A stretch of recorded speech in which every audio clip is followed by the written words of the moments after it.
एक और principal sir जो तेरा पूछना सर आ रहे हैं क्या? वेट करो स्टार्ट.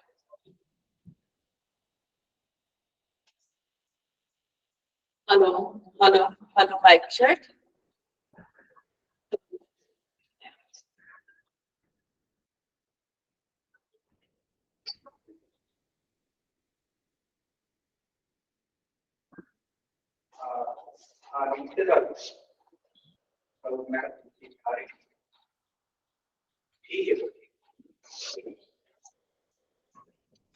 मैडम रास्ते में आ रहे हो.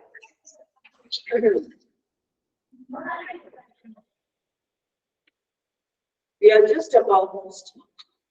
We are just waiting.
How many? How many?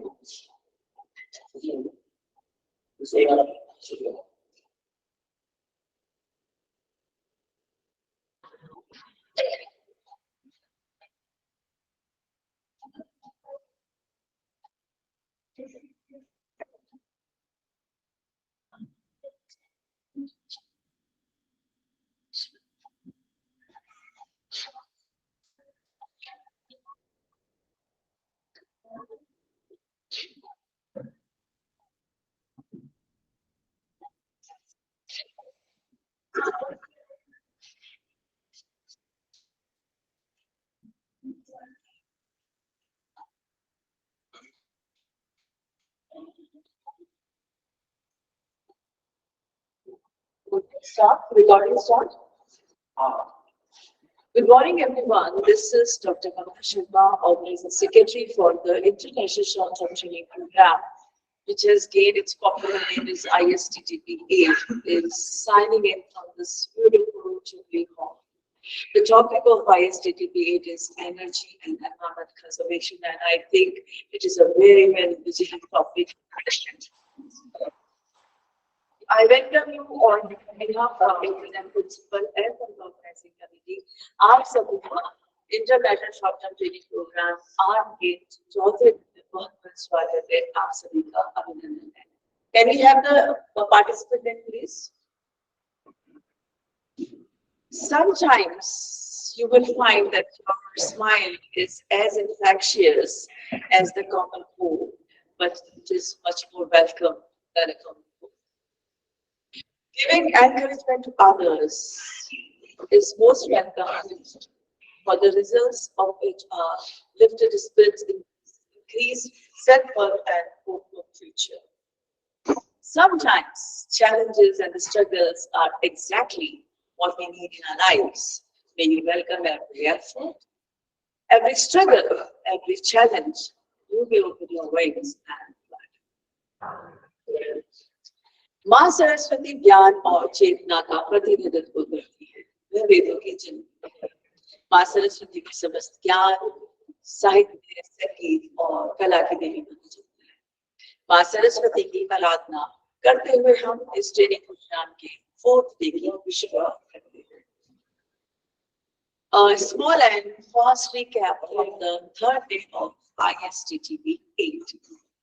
We had the first deliberation from Dr. Sudha Shringi, who is working as an associate professor, but now she's a professor now.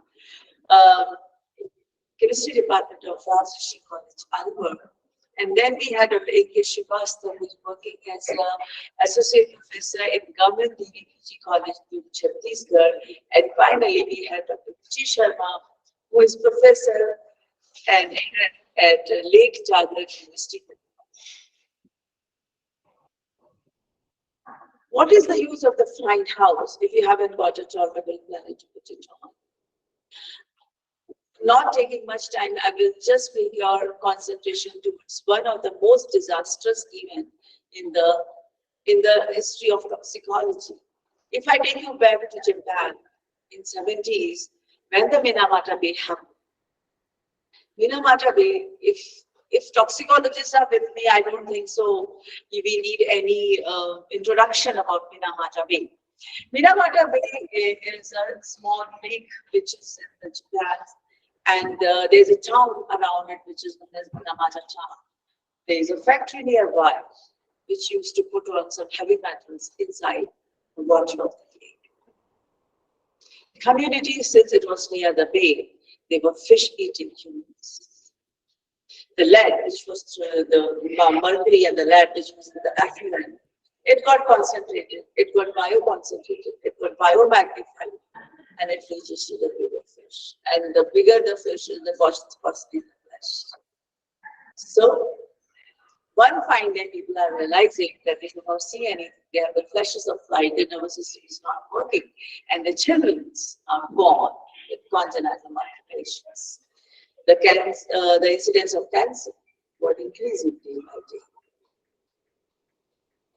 And then the regulations and judiciary came in, and the factory was closed. And Minamata Bay water and the fishes were banned. So it's high time to rise and get up and work and save them, so we can at least eat, drink, and sleep.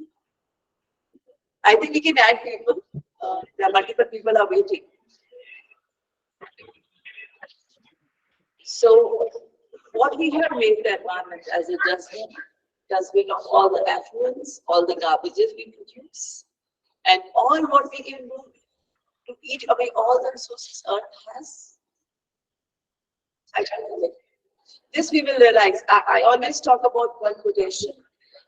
Always talk about this quotation that the day we will cut the last tree, the day we will drink the last drop of water, and the day we catch the last fish on earth, we will realize that we cannot. So, without taking much of the time, let me introduce to you our first speaker of the day. Dr. Nagendra Singh, आपका बहुत-बहुत स्वागत, आपका अभिनंदन. बहुत खुश हैं. Good morning. Good morning. Dr. Nagendra Singh is working as a principal of Trinity College of Engineering and Technology, Karimnagar, Telangana, India. He has worked as various positions like head of the department, lead academic, and exam secretary. He has published many research articles in reputed science and Scopus Index journals and conferences. He has published 8 book chapters and edited 4 books, published by Indian and international publishers. He has been granted 14 design patents, and I have 4 with him. We have 4 patents in common. He has organized many national and international conferences as well as faculty development programs and seminars. His area of interest is optimization techniques, artificial intelligence, power systems, renewable energy systems, power electronics, smart antenna, and blockchain technology. He is a lifelong member of various professional bodies. He is a reviewer of international channels. As far as education qualification is concerned, he is BTech, MTech, and PhD in practical engineering. Hope I'm right, Dr. Nagendra Singh. So, आपका बहुत-बहुत स्वागत, आपका अभिनंदन. हम बहुत खुश हैं कि आप हमारे बीच में हैं, और इंजीनियर्स की तो हम वैसे भी बहुत ज्यादा वो करते हैं कि हमारे साथ जुड़े, क्योंकि पर्यावरण संरक्षण में जितना बड़ा योगदान आज टेक्नोलॉजी कर सकती है, मुझे नहीं लगता कि कोई और कर सकेगा. So without taking much time, it's time for you to start with the deliberation. Please go ahead. Okay. Thank you, madam. Just 1 minute. Yeah, sure.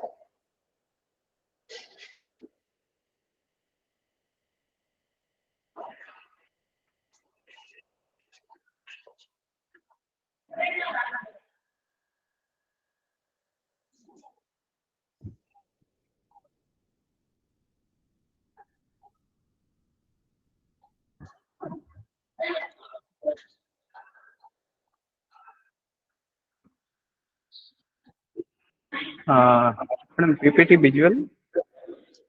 Yeah, I can see you, I can hear you, I can see your laptop screen actually. PPT not visual.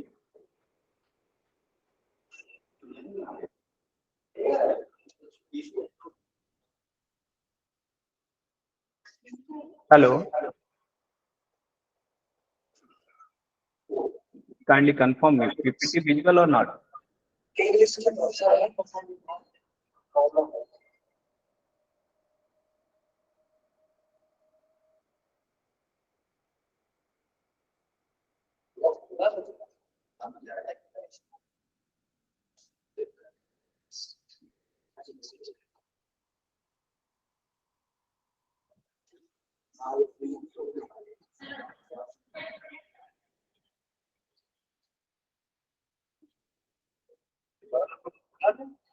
Hello.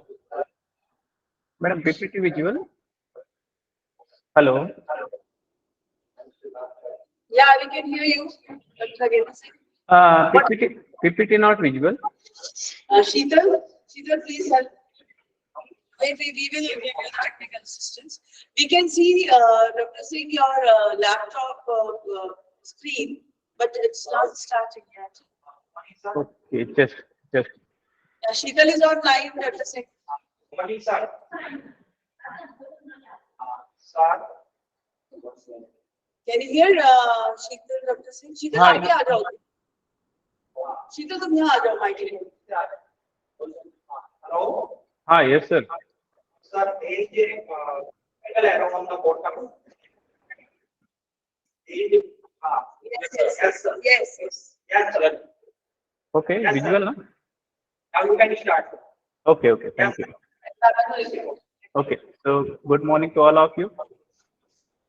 Today I will discuss about the environmental aspects of electrical engineering power generation system. In this presentation, I will discuss two parts. In first part, I will discuss what is the problem and how environment is affected when we are generating the electrical power.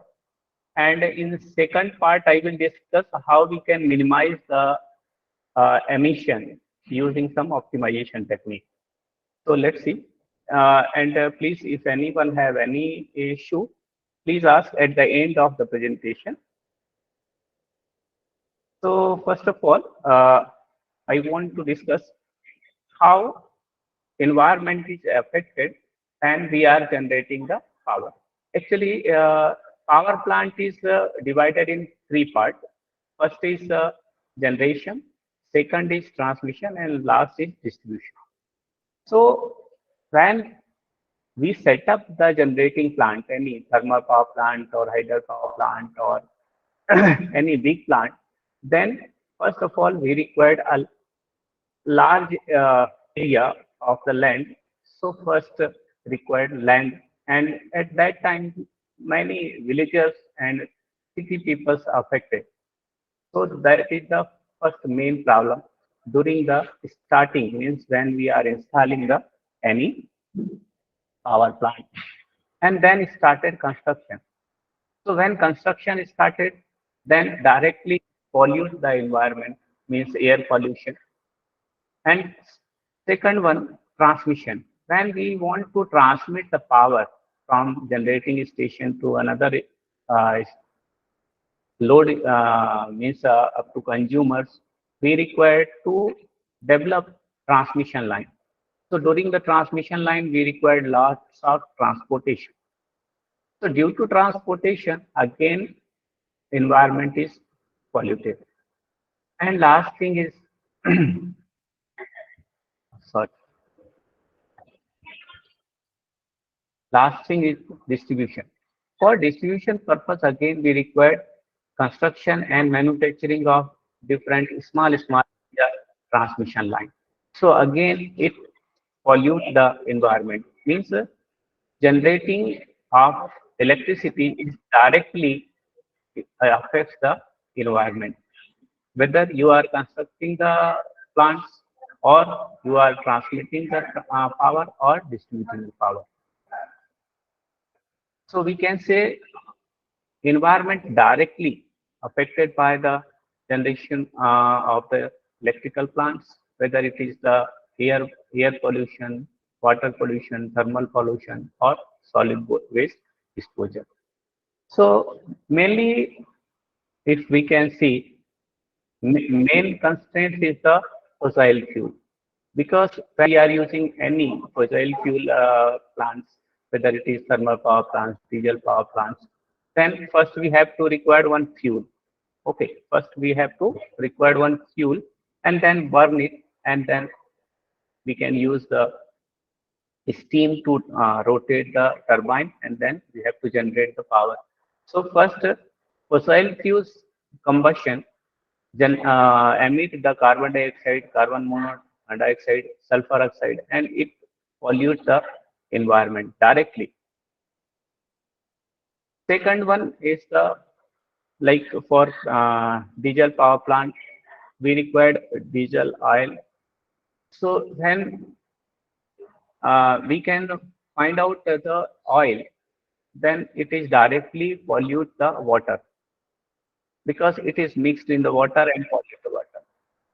And also water pollution comes from the coals, because coals, when they are digging the coals, it is also pollute the internal water of the earth.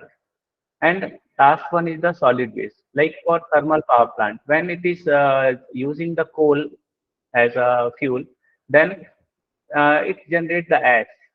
So it pollutes the air as well as pollute the water, both. Because for thermal power plant, we require the water as a cooling agent. So mainly we have three types of problem here: water pollution, air pollution, and solid waste type of, sorry, sulfur dioxide pollution. So using this slide, I want to tell you what is the exactly current scenario of electrical generation plant. So see here, in this table, we can see 57%, 57% power is generated using the fossil fuels, where coal is used 50%, whereas gas 6% and remaining very few. Main issue is the coal power plant. So when burning coal, it emits the carbon dioxide, carbon monoxide, and directly emit the, directly pollute the environment. So it is the big issue for electrical power plants. Second, if we can see the renewable parts, means hydropower plants, wind, solar. So you can see total contribution is 42.10%. In this 42.10%, hydropower plant is 11.10%, and wind 10% and solar 14% only. Means total power generated in India, especially this data is related for India only. So total power generated in India is totally depends on the coal and hydropower plants. Wind and solar also started, but now it in progress. Its part is only 24%, if you can see here in the slide already mentioned. So if we can see here, 57.9% power generated using the thermal power plant, where we are using the coal and diesel. So it is the main causes for the pollution of the environment.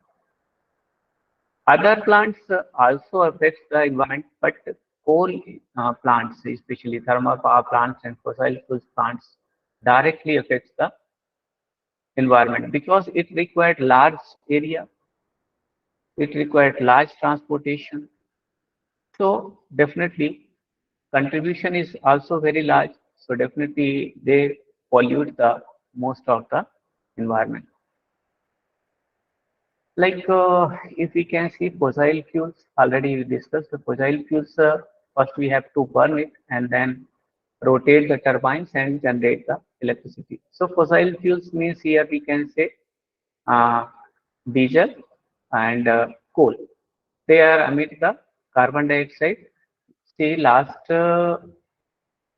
year it's a 10 billion ton per year emit the emission. So it's a huge amount of the carbon added in the environment per year. And we required some uh,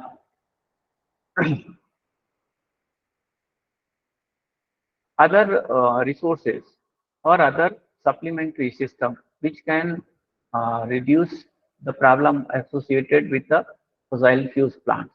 So now it is started slowly, but it required long time. Like we can use the renewable energy plant or nuclear plant. When we are using renewable energy plants, it can be used separately or it can be used in hybrid form. Separately means we can install the plants near to the load. Okay, like if any area only solar plant available, so solar plant used for fulfill the load demand near to the station. So in this case, what happened? We not required any type of transportation. During the installation, only we required the transportation and land. After installation, there is no need of any types of fuel and no need of any type of transportation. So it is safe for environment. Nuclear power plant also trying because nuclear generates a use of energy and it can save the lots of coal during the operation. But it is very dangerous and its application is also very critical. That's why we have very small use of nuclear power plant. Second is like USA and Canada using the heat pump and economic of power with a solar photovoltaic device to offset propane in rural area. Small devices actually they are using for heating purpose. They are not using direct electricity generated by the thermal power plant. They are using the solar operated system, small system, because installing a big solar power plant means it required a large area. So better we can use the small PV cells, or we can install at our home also and use it. When we can use it, then definitely use of thermal power plant is reduced and also environment pollution also decrease.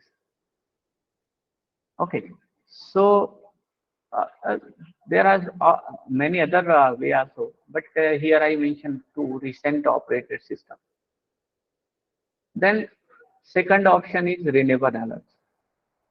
If we want to use the renewable energy along with the thermal power plant, means we can use renewable system separately or with grid connected system. Means we have grid operated system, so we can interconnect with the thermal power plant and operate it. Okay, because renewable energy system initially is costly, but its operation is safe, environment friendly, and there is no need of for operation. So it can convert directly, like solar power plant convert directly sun energy to electrical energy. Similarly, wind power plant also convert wind kinetic energy into electrical energy. So we have so many types of renewable sources like solar, wind, hydro, tidal, geothermal, and biomass. If we can use these energy system, generation system, and fulfill the load demand near to the load or with interconnected with the main grid, then it is possible to reduce the environmental problem. So definitely electrical energy is very useful and we can use it daily. But first we have to see whether it is useful for all time or not. Now, in second part, this is second part here, I want to discuss how we can reduce the emission of the thermal power plant because using the renewable energy system is okay, but it is very less and also you cannot deny the thermal power plant because 56% energy we are generated from the thermal power plant. So we cannot deny it. But we can use some method to reduce the plant generation cost as well as emission. So here I want to discuss about the one method which is used for reducing the fuel cost, or we can say generation total generation cost as well as emission. That is called the economic load dispatch problem.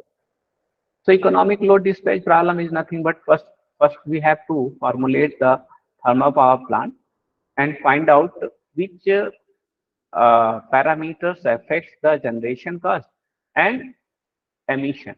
And then using the mathematical formulation of economic emission dispatch, we have to optimize it and then find out the best solution.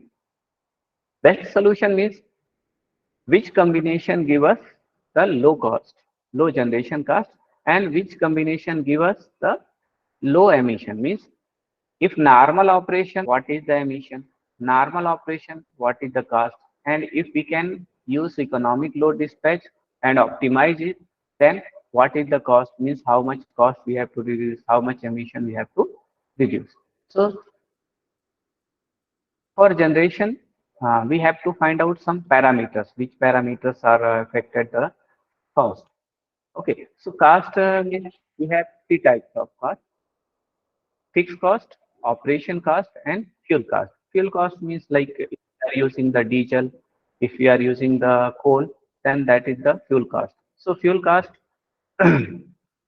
along with the required operation cost. Operation cost means when we are operating any uh, plant, it's a required transportation cost, maintenance cost, which is taxes and storage because we require to store the coal first. Okay. And then fixed cost. Fixed cost means it is always created. It's not depends on the operation of the plant, whether plant is operated or not operated, but always we have to pay fixed cost, like initial cost. Initial cost means land cost, okay, installation cost, rate of interest. If we are taken any loan from the banks, then we have to pay rate of interest and depreciation cost. All devices has some lifetime, and with the uses, this uh, life is decreases. So we require some depreciation cost. So using here, we have some parameters and we can formulate the economic load dispatch and then we have to optimize it. And now here some data I took from the Ministry of Power, Government of India. It's types of coal, which type of coal we have to use and what is the uh, GCV value. Means if we are using the graded coal, then it cannot emit the ash because if we are using the low grade coal, then it emits the ash and also pollutes the environment more. So better we can use the G1, G2 or G3 maximum such grade of coal because its GCV value is very high and it also uh, we can say produce very less ash. Okay. Now first we have to formulate the economic load dispatch formula for optimization. Means I want to find out the minimum cost and want to find out the uh, how we can reduce the total emission. So first we have to formulate the mathematical formula using the equality and liquidity constraints. Like here FT, FT is the fuel cost, total fuel cost. Min means minimization. I equals to 1 to T. Like T is the total plant. Like in one plant, maybe you have 6 machines, 7 machines, like that. So we can say 6 generating units, 7 generating units. And AI is the fuel cost. PI is the generated power of that particular generating units. BI is the operating cost, and CI is the fixed cost. So first we have to formulate the operation in terms of mathematical formulation. Constraints we can use real power balance constraints. Real power balance constraints means total generation minus loss, that is equals to total demand. Because what is the motive of generating company? Generating company motive is to fulfill the load demand, means need of the consumers. And power generation limit, this is the limits how we can use the power plant minimum, between minimum and maximum range. Then second objective is to, we have to reduce the emission function. So in emission function, we can find out ET. ET is the total emission generation. It's a function of minimization, like min I equals to 1 to T, same like total 6 generating units, 12 generating units, 15 generating units. So T is the number of generating units. DI, DI, EI, and FI, these are the emission functions, means emission constants, which induce the different types of emission, like D in denoted to carbon dioxide, E denoted to sulfur dioxide, and F denoted to nitrogen oxide. And then we have to combine the both uh, objective. First objective means minimization of fuel, and then second minimization of emission. Then we can find out TC. TC is the total generation cost along with minimization of fuel cost and emission. So mathematically it is formulated like, and then see here in the third formula we are multiplying H with the emission rate. Emission, because emission is given in ton per hour and fuel cost given in dollar per hour. So we cannot add both. So here one penalty factor H is multiplied with the emission, and H is downside given. It's a ratio of maximum fuel cost upon maximum emission cost. So this is the mathematical formulation of the thermal power plant in terms of two objectives. First objective is to minimization of fuel, and second objective is minimization of emission. Then we required some optimization technique, because the formulation here done, it's a non-linear type of equation. So directly we cannot find out the solution for large data. So for this one, we required optimization technique. And here I am telling you about the particle swarm optimization. It's a very famous optimization technique. Most of the people know about the particle swarm optimization. Like when we set the data, then we required the optimization value, means which one is the fittest value for minimization of fuel as well as minimization of emission. So we can use the optimization technique like PSO. PSO is very easy in programming. That's why maximum people are using, and also it's not depend on many parameters actually, and also give the results within second when you optimize it. So it's this method is based on the searching procedure, like fishing, school fishing, like fish searching the foods. Okay, so how they search the foods? They have some group actually. Okay, so using that group, they had to search the food. So food is solution for fish. Similarly, we want a solution for thermal power plant means, or we want to find out the solution of our objective. So we can use the SHOM. SHOM means group, number of groups. So here, when you are using the thermal power plant for 6 unit, so 6 is your SHOM size. But you can take 20, 20 first. No, that is different problem. Means how you want during the optimization, that is different. But I just am telling you, particles here, particles is nothing but that is your number of generating units. Okay. SWAM is group, generating groups. So if you are taking 6 generating units, means you have size of 6. If you are taking 15 generating units, then your SWAM size is 15, like that.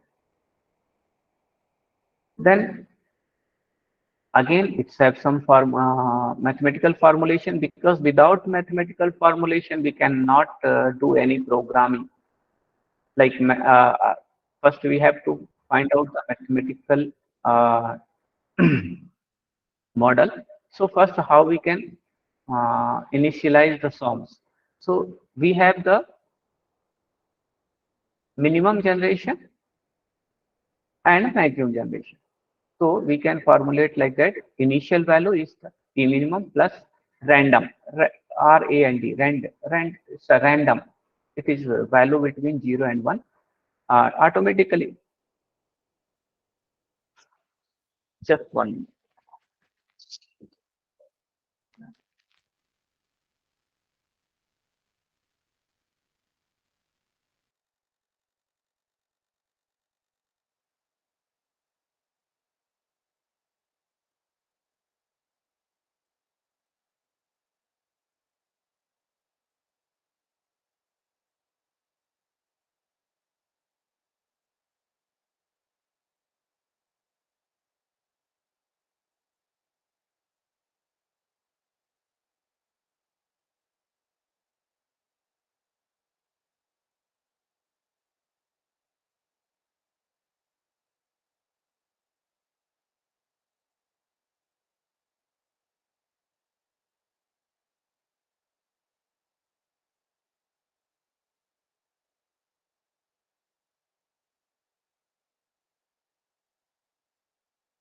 Hello, Doctor again saying. Doctor again saying. Hello. Doctor again saying. Please unmute yourself.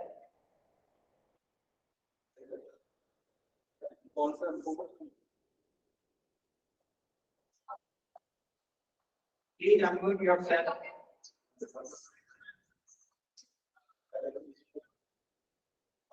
Doctor again saying. Please unmute yourself.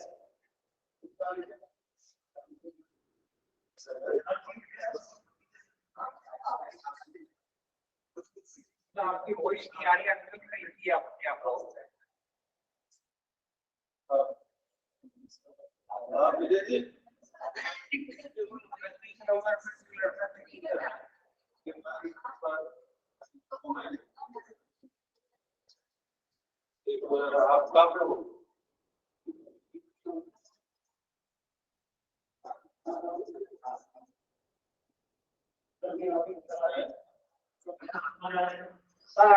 अपने आप को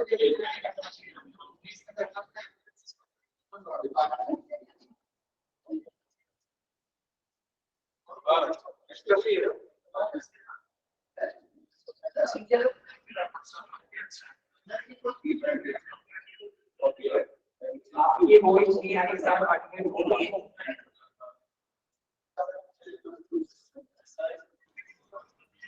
Hello. Now it's okay. Okay. Fine. Sorry. So. Okay.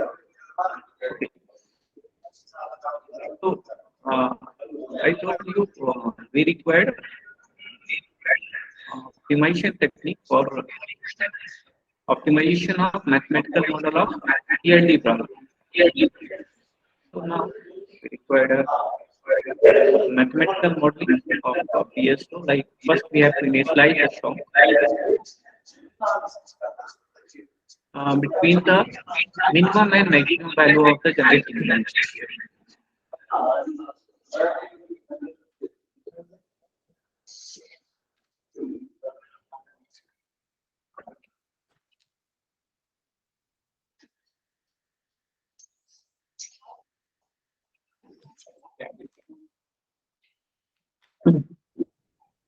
Second one we require velocity. So when from move in the search area, there is velocity. So we have to initiate the velocity as well. Then required inertia weight. Inertia weight is required for movement of the means particle will move with the help of inertia weight unless they cannot reach the solution. Then we have to update the velocity in particle position. Why we require the velocity in particle position? Because if your particle cannot reach up to the point, means up to the solution, and it is stopped in the iteration point, means when you are taking 100 iteration point iteration, then 100% you require to update the velocity in the particle position. So it can reach the goal. So this is the basic PSO. Now we can use some updated PSO. That is called the time varying acceleration coefficient PSO. What happened here? We are taking C1 and C2. This is the acceleration coefficient, and it is changed value with the first iteration to maximum iteration. So when we update the velocity, then automatically C1 and C2 value is changing. In previous case, what happened? We are taking C1 and C2 as a constant. Okay, so here we have to change C1 and C2. In this case, what happened? Always you got the good solution, or we can say global solution. Your particles always move with a fast velocity and get the solution. It cannot move the it cannot diverted from the local solution. And we can now next one is the novel weight improved PSO. Actually, here what happened? We can change the energy of it here, W mu. W mu is defined like W, it's a maximum value, and also we have to define between the maximum iteration and number of iteration. So what happened here? Both are changing, means the energy weight also changing and C1 and C2 also changing. So these are updated version of PSO because in main PSO or classical PSO has some problem. So people also trying to give the new variant of PSO. So this PSO is better than the classical PSO. So these are some advantages already told you. Now see one case study here I consider. This is the data for the 600 unit, and it is optimized for the load demand of 700 megawatt.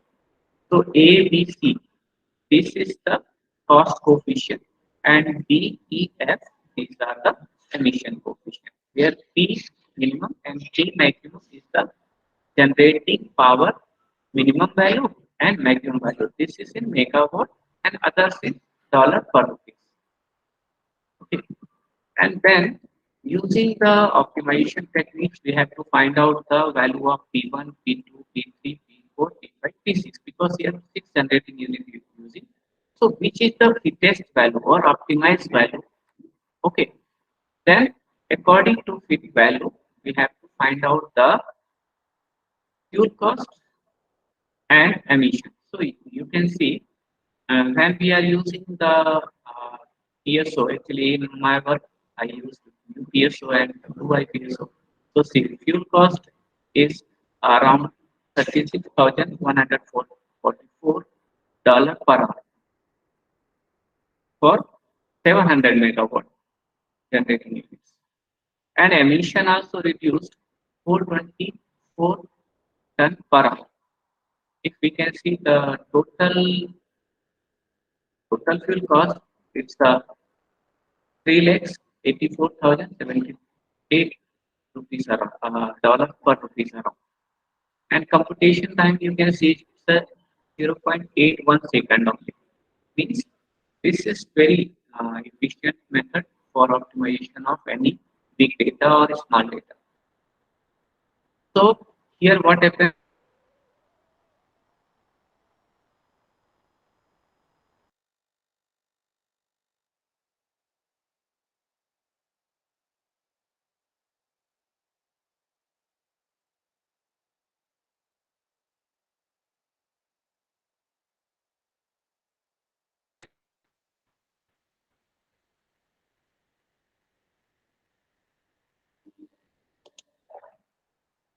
Hello,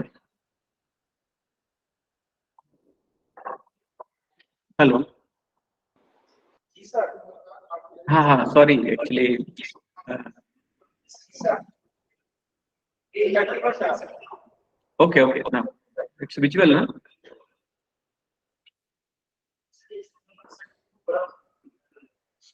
So my conclusion is that if we want to reduce the emission, it's not only sufficient to use the renewable energy sources. We have to use the thermal power plant along with some optimized value. Then we can control the environmental.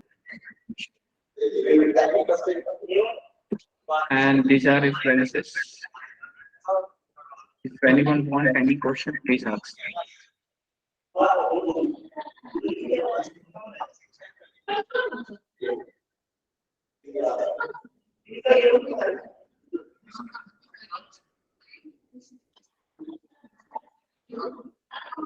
Hello, please ask question if Thanks, anyone Dr. wants.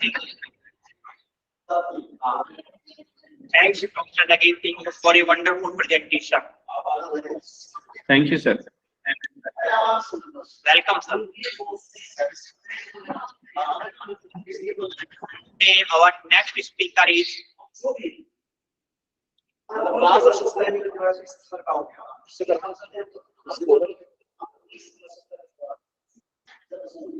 Dr. Sanjeev Kumar Nath.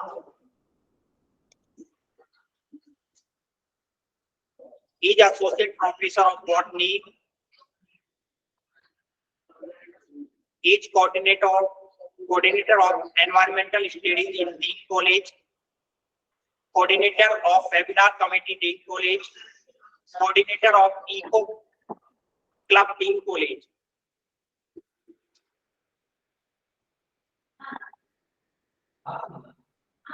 He is the life member of Assam Science Society, life member of Botanical Society of Assam, life member of Science and Culture India, life member of Everyone Science India. Good morning, sir. Start your presentation. Good morning. Am I audible? Yes, sir.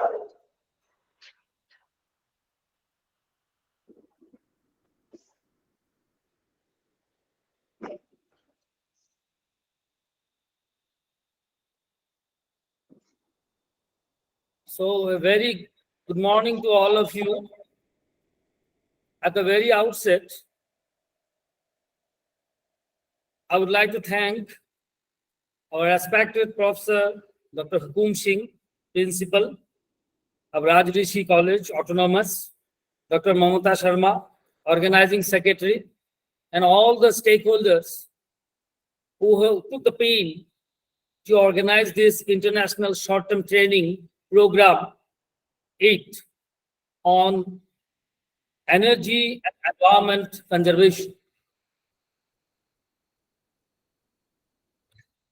The title of the presentation today I am going to deliver before you is Conservation and Utilization of Forest Resources in Assam. So before going into the details, let us have a glimpse of Assam. Assam is a constituent state of India which occupies a strategically vital position in the northeast region of India. The state of Assam is crisscrossed by mountains, valleys, and intricate river systems, and is located in the easternmost part of India that lies between 24° 7' north to 28° north latitude and 89.42' east to 96° 02' east longitude, and extends over a geographical area of 78,438 square kilometers, which constitute almost 2.39% of the country's total area. Assam enjoys a typical subtropical monsoon climate with a temperature that ranges between 5° Celsius to 32° Celsius, and the mean annual rainfall that varies between 1,500 millimeter to 3,750 millimeter, and is endowed with a variety of resources, including mineral, agricultural, and forests. And forest occupies 24.9% of the total area. So these are the symbolic representation of Assam. On the left side, you'll see the one horned rhino, then the safaris, the Kaziranga National Park. This is the festival which is still going on today, the Bihu, and the tea gardens. And this is the geographical position where it stands. So as regards the flora and fauna, in terms of flora, the vegetation of Assam is primarily of tropical type, covering areas of evergreen, semi-evergreen, deciduous forests and grasslands. Stretches of riparian forests are found along the river banks, which the main river which flows through Assam is the mighty the Brahmaputra. Some of the other economically important trees found in the forests are agaru, Sansal, Champa, Teak, and the bamboos. It contains nearly 400 varieties of rare orchids and medicinal plants, which includes neem, tulsi, and others. Slide is not moving. Sir, Your slide is not moving. not showing. Is it not visible? Sir, it's visible, but it's not moving. It is not visible now. Say it again. Is it not visible? No, sir. Say it again. Is it visible? No, sir. Not visible. No, no. Now is it visible now? No, sir. Huh? Sir, say it again. Is it? Sir, Is it? नहीं दिख रहा है. Sir, it's not visible. There is an arrow on the bottom. There is a vertical arrow on the bottom of your screen. Sir, listen. There is an Okay. arrow on the bottom of your screen. Please click that arrow. Say it again, sir.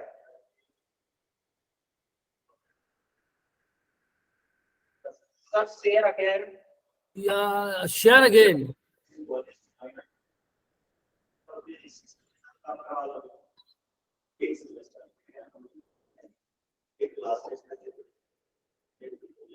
Asuna Kulit. Sir, say it again. Is it now visible? It's not visible. Yes, sir. It's visible now. It's visible now. Yes, sir. Okay. Is it visible now? Can I continue? Sir, please move one by one. Please move one by one. Yeah. So this is the orchid, then a symbolic flower of Assam, and these the rhinos and the buffaloes, wild buffaloes, the tea gardens and all others. These are the glimpse of the flora and fauna of Assam. The pattern of forests in Assam. As per the assessment, the state has 18 forest types belonging to 5 forest types groups.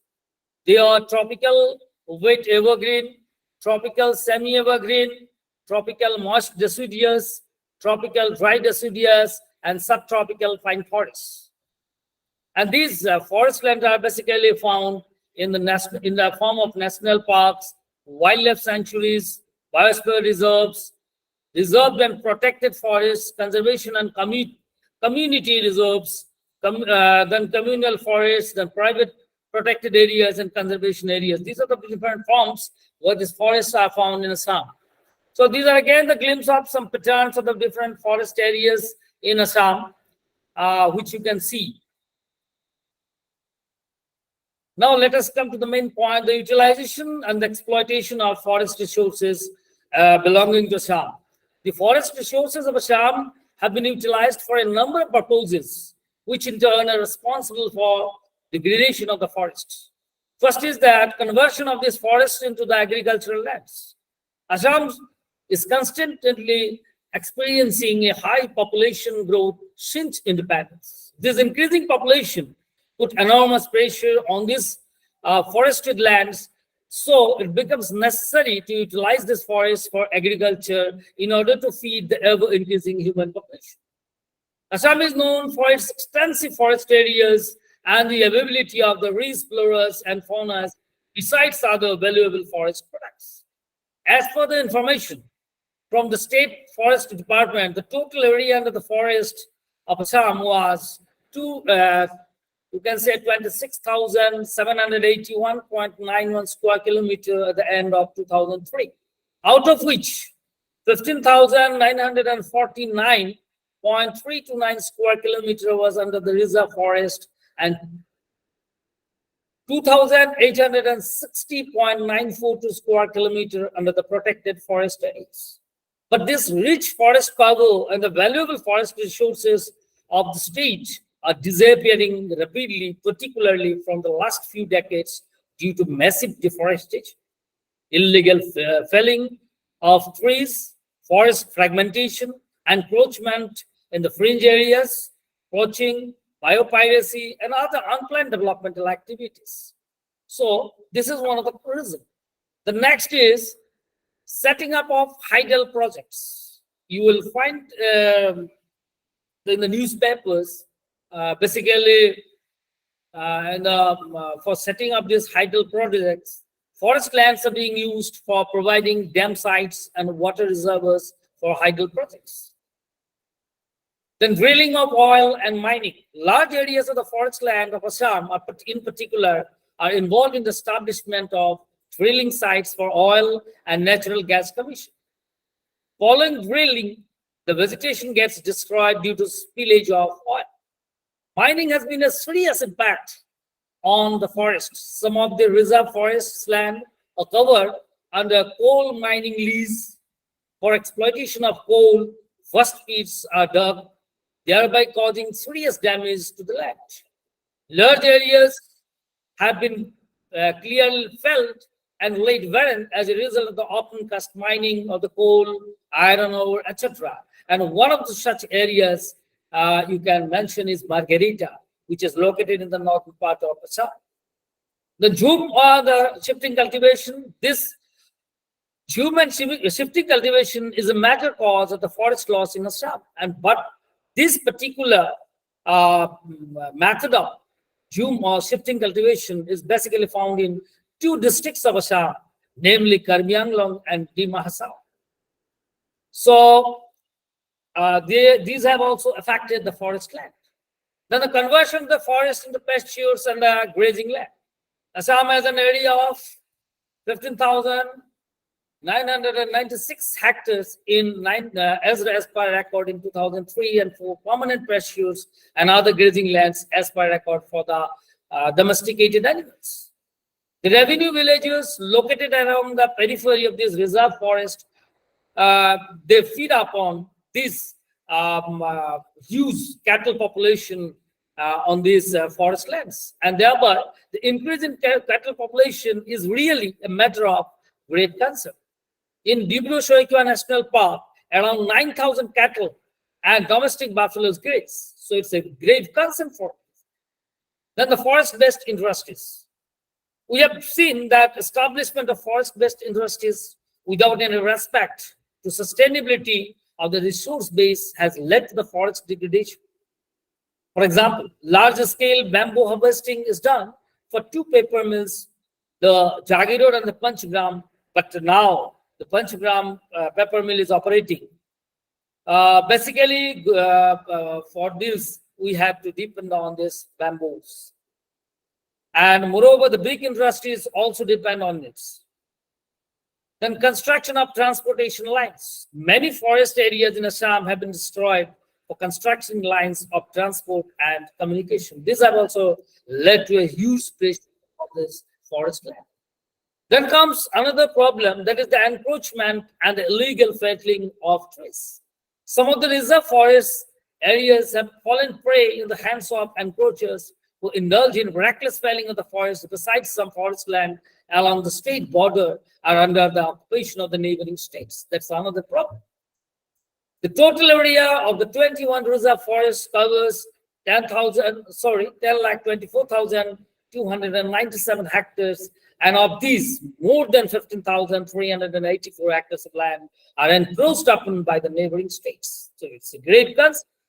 Then come poaching. Poaching of the rare and the valuable forest resources has reduced their numbers and the species in the states. And another important problem, that is the natural problem, you can term it as, it's the flood damage.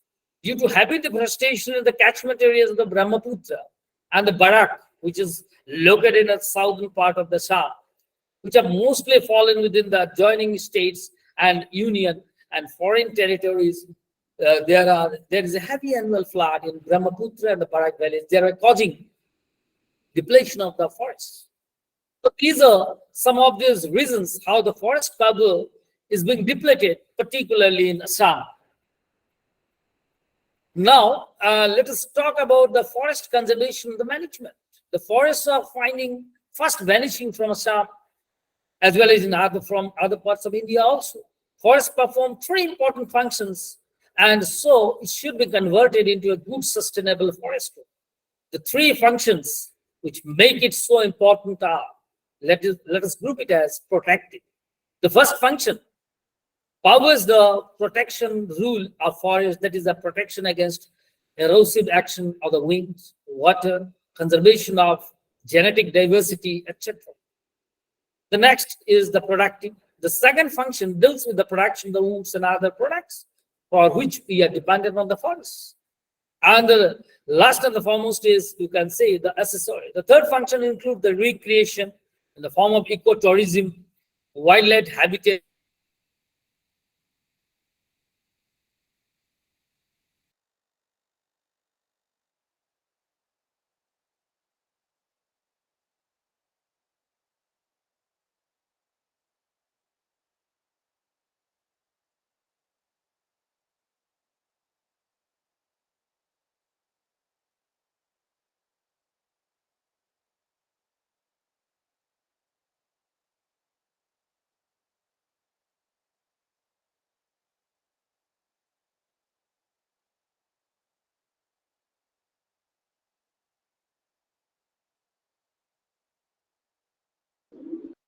Hello, 8%, 10%.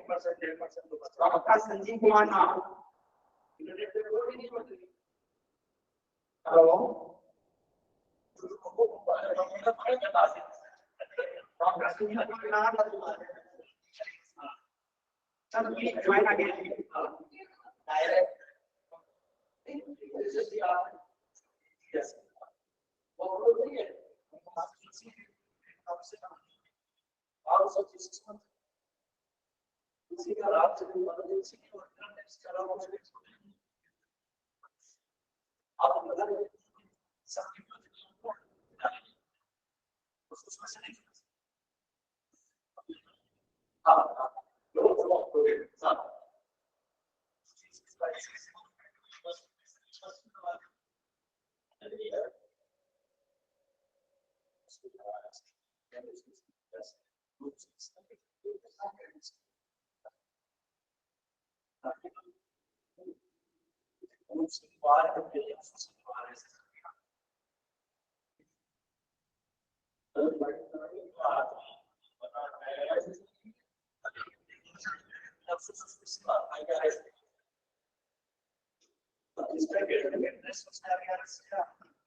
Is it working now? Say again. Oh, yeah. Yes, sir. Sir, please say again. Yeah. Yes. Is it now? Is it okay now? Yes, sir. Yes, sir. We continue. Agenda minutes. Yeah, is it now visible? Is it? Yes, sir. अब ठीक है? Yes, sir. We continue. Okay. So, what are the measures that should be taken for scientific conservation and management? So, can I proceed? May I proceed? May I proceed now? May I proceed? Yes, sir. Okay. Measures that should be taken for scientific conservation and management. It's okay now? Hello? Hello? Hello? Yes, sir. It's okay. Okay. So adoption of, here we are discussing about the measures that should be taken for scientific conservation and management of these forests. So one such is adoption of this agroforestry. So it is known to most of the forest land in the state that has been cleared, practice agriculture, and so agroforestry as a land use system should be adopted as an effective low-cost means for minimizing the degradation processes associated with the land cultivation and maintaining or even increasing the productive capacity of agro-ecosystem. Adopting agroforestry, we can achieve this balance between the forest and the agricultural land. So this is one of the steps that we can adopt in order to take up this conservation and management of this forest. Next is the regulated and the planned cutting of trees. So the one of the main reasons for deforestation in the state of Assam is the commercial felling of the trees for use in forest-based industries, plywood, then paper mills, etc. And the things to be noted is that their revival cannot be possible. Therefore, cutting should be regulated by adopting methods like clear cutting. So this is useful in the area where same type of trees is available over a large area. In that case, trees of the same age group can be cut down in a selected area and then marked for replantation. The next step that we can take in this context is selective cutting. Here, mature trees are selected for cutting, and this process is to be followed in rotation. And the third, shelter root cutting. In this method, further useless trees have to be cut down, followed by the medium and the best quality timber, and then gaps, the time gaps between these cuttings that we can take up for regrowth of these plants, useful plants. Then another important is the reforestation and the afforestation. New plants of more or less of the same variety should be planted to replace the trees cut down. Similarly, any forested land destroyed either by fire or mining activities should be reforested. For afforestation, selection of trees should be done according to the local geographical condition, and care must be taken during this initial growth of the trees. Here, the glimpse I have shown in this slide is the photograph of 65-year-old Jadep Payang. As you all know, he was in news, and also he was conferred the title the Forest Man of India in Delhi by the government of India on World Earth Day in 2010 for turning a barren land of 550 acres, over 1,300 acres, into a lush green forest by himself. And for this, the Jadap Payang, he was awarded Padma Shri in 2015. So it's a very great achievement. He actually turned a barren land into a lush green forest, as you can see from the photograph. The social forestry is a very successful method for the growth of trees in all barren lands, especially on the part of the government and the community land. This I have shown you the photograph showing the observation of this World Environment Day by planting trees, but the Department of Forest and on the other hand, some NGOs, they are trying to protect them. Next is demand for fuel wood and fodder. There's a great demand for the fuel wood and fodder in the rural areas of Assam. So the use of this basically for fuel, should be discouraged. Thus, tree plantation in rural areas for fuel is most important. Two photographs, one is for collection of this firewood, and the other is for the fodders for these domesticated animals. That should not be encouraged. That should be discouraged. Rather, they should be asked to plant trees for them. People's participation. The people are really the custodian and the users of the forest resources. So their participation in relation to forest conservation is highly essential. Steps should be taken to make people aware of the need to plant and protect trees, and relevant awareness campaigns should be extended to every nook and corner of the state.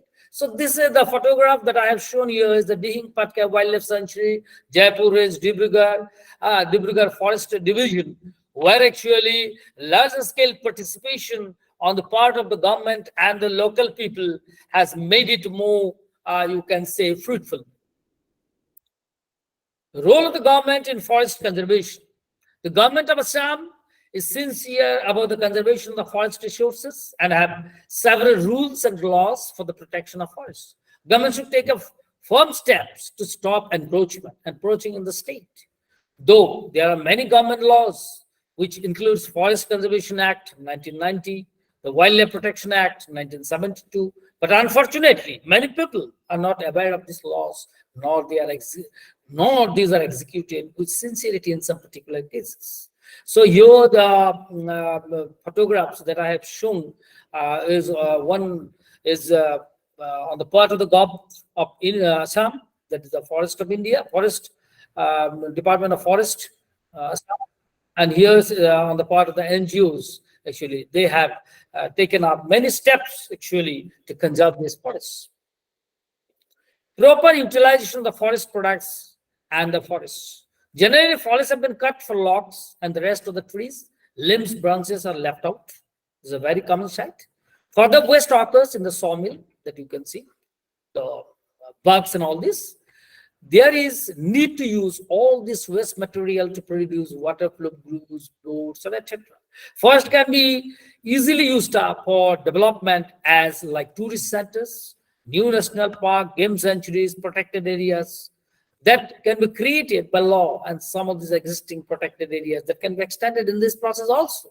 And apart from that, some other non-timber forest products that can be collected and are collected from this forest and can be useful for economic development. To conclude with, it is obvious that the study that the forest depletion is very fast in Assam as other parts of India also, and also you can say the whole world. Therefore, the people's movement in protecting forests and supplementing government efforts is the need of the hour. So stringent punishment should be given to the vested interest who fell the trees indiscriminately.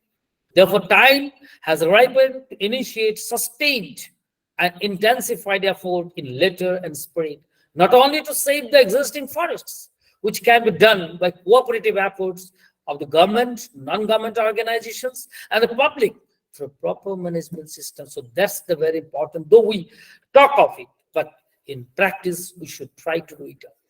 So with this, I actually conclude. And thanks for your patient hearing. And now it's open for discussion. If you have any queries, you can just ask me.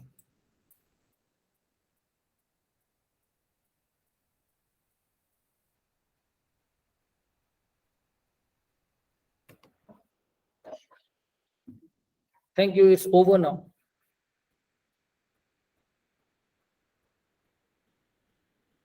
Am I audible?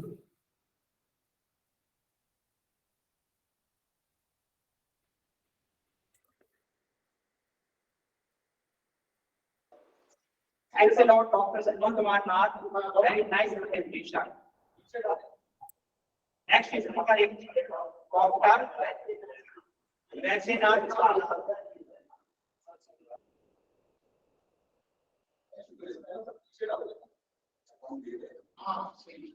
Dr. Vaisinath Jha.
Yes.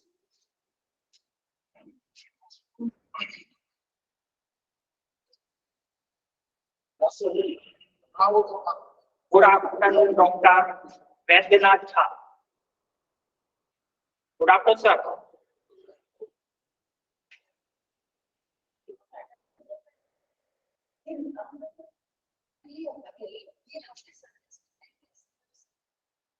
अगर करेंगे ना resources allow करेंगे तो कर पाएंगे. Dr. Vaisinath Jha is completed MPhil for Meerut University 1979-80. PhD degree from Ranchi University 1988. He is awarded National Merit Scholarship.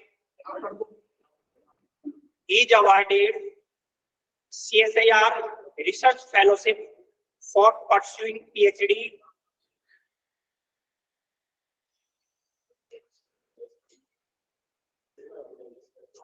He is serving as principal under LNU from 1st March 2009. He has published 3 books.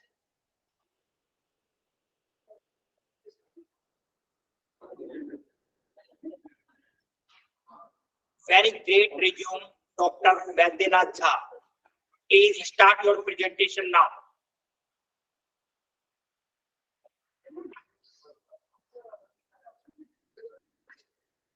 Speaks up, please.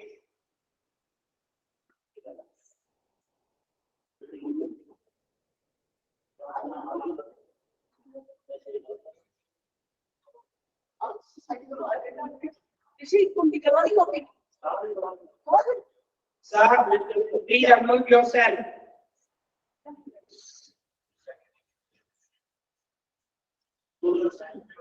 Please unmute yourself.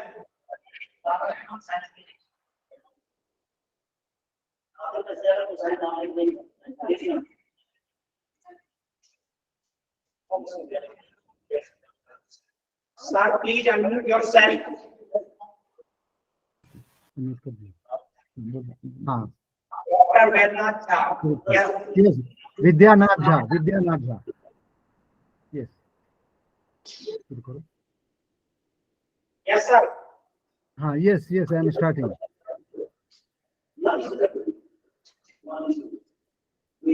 ये बंद कर दो ना, इससे पहले check box.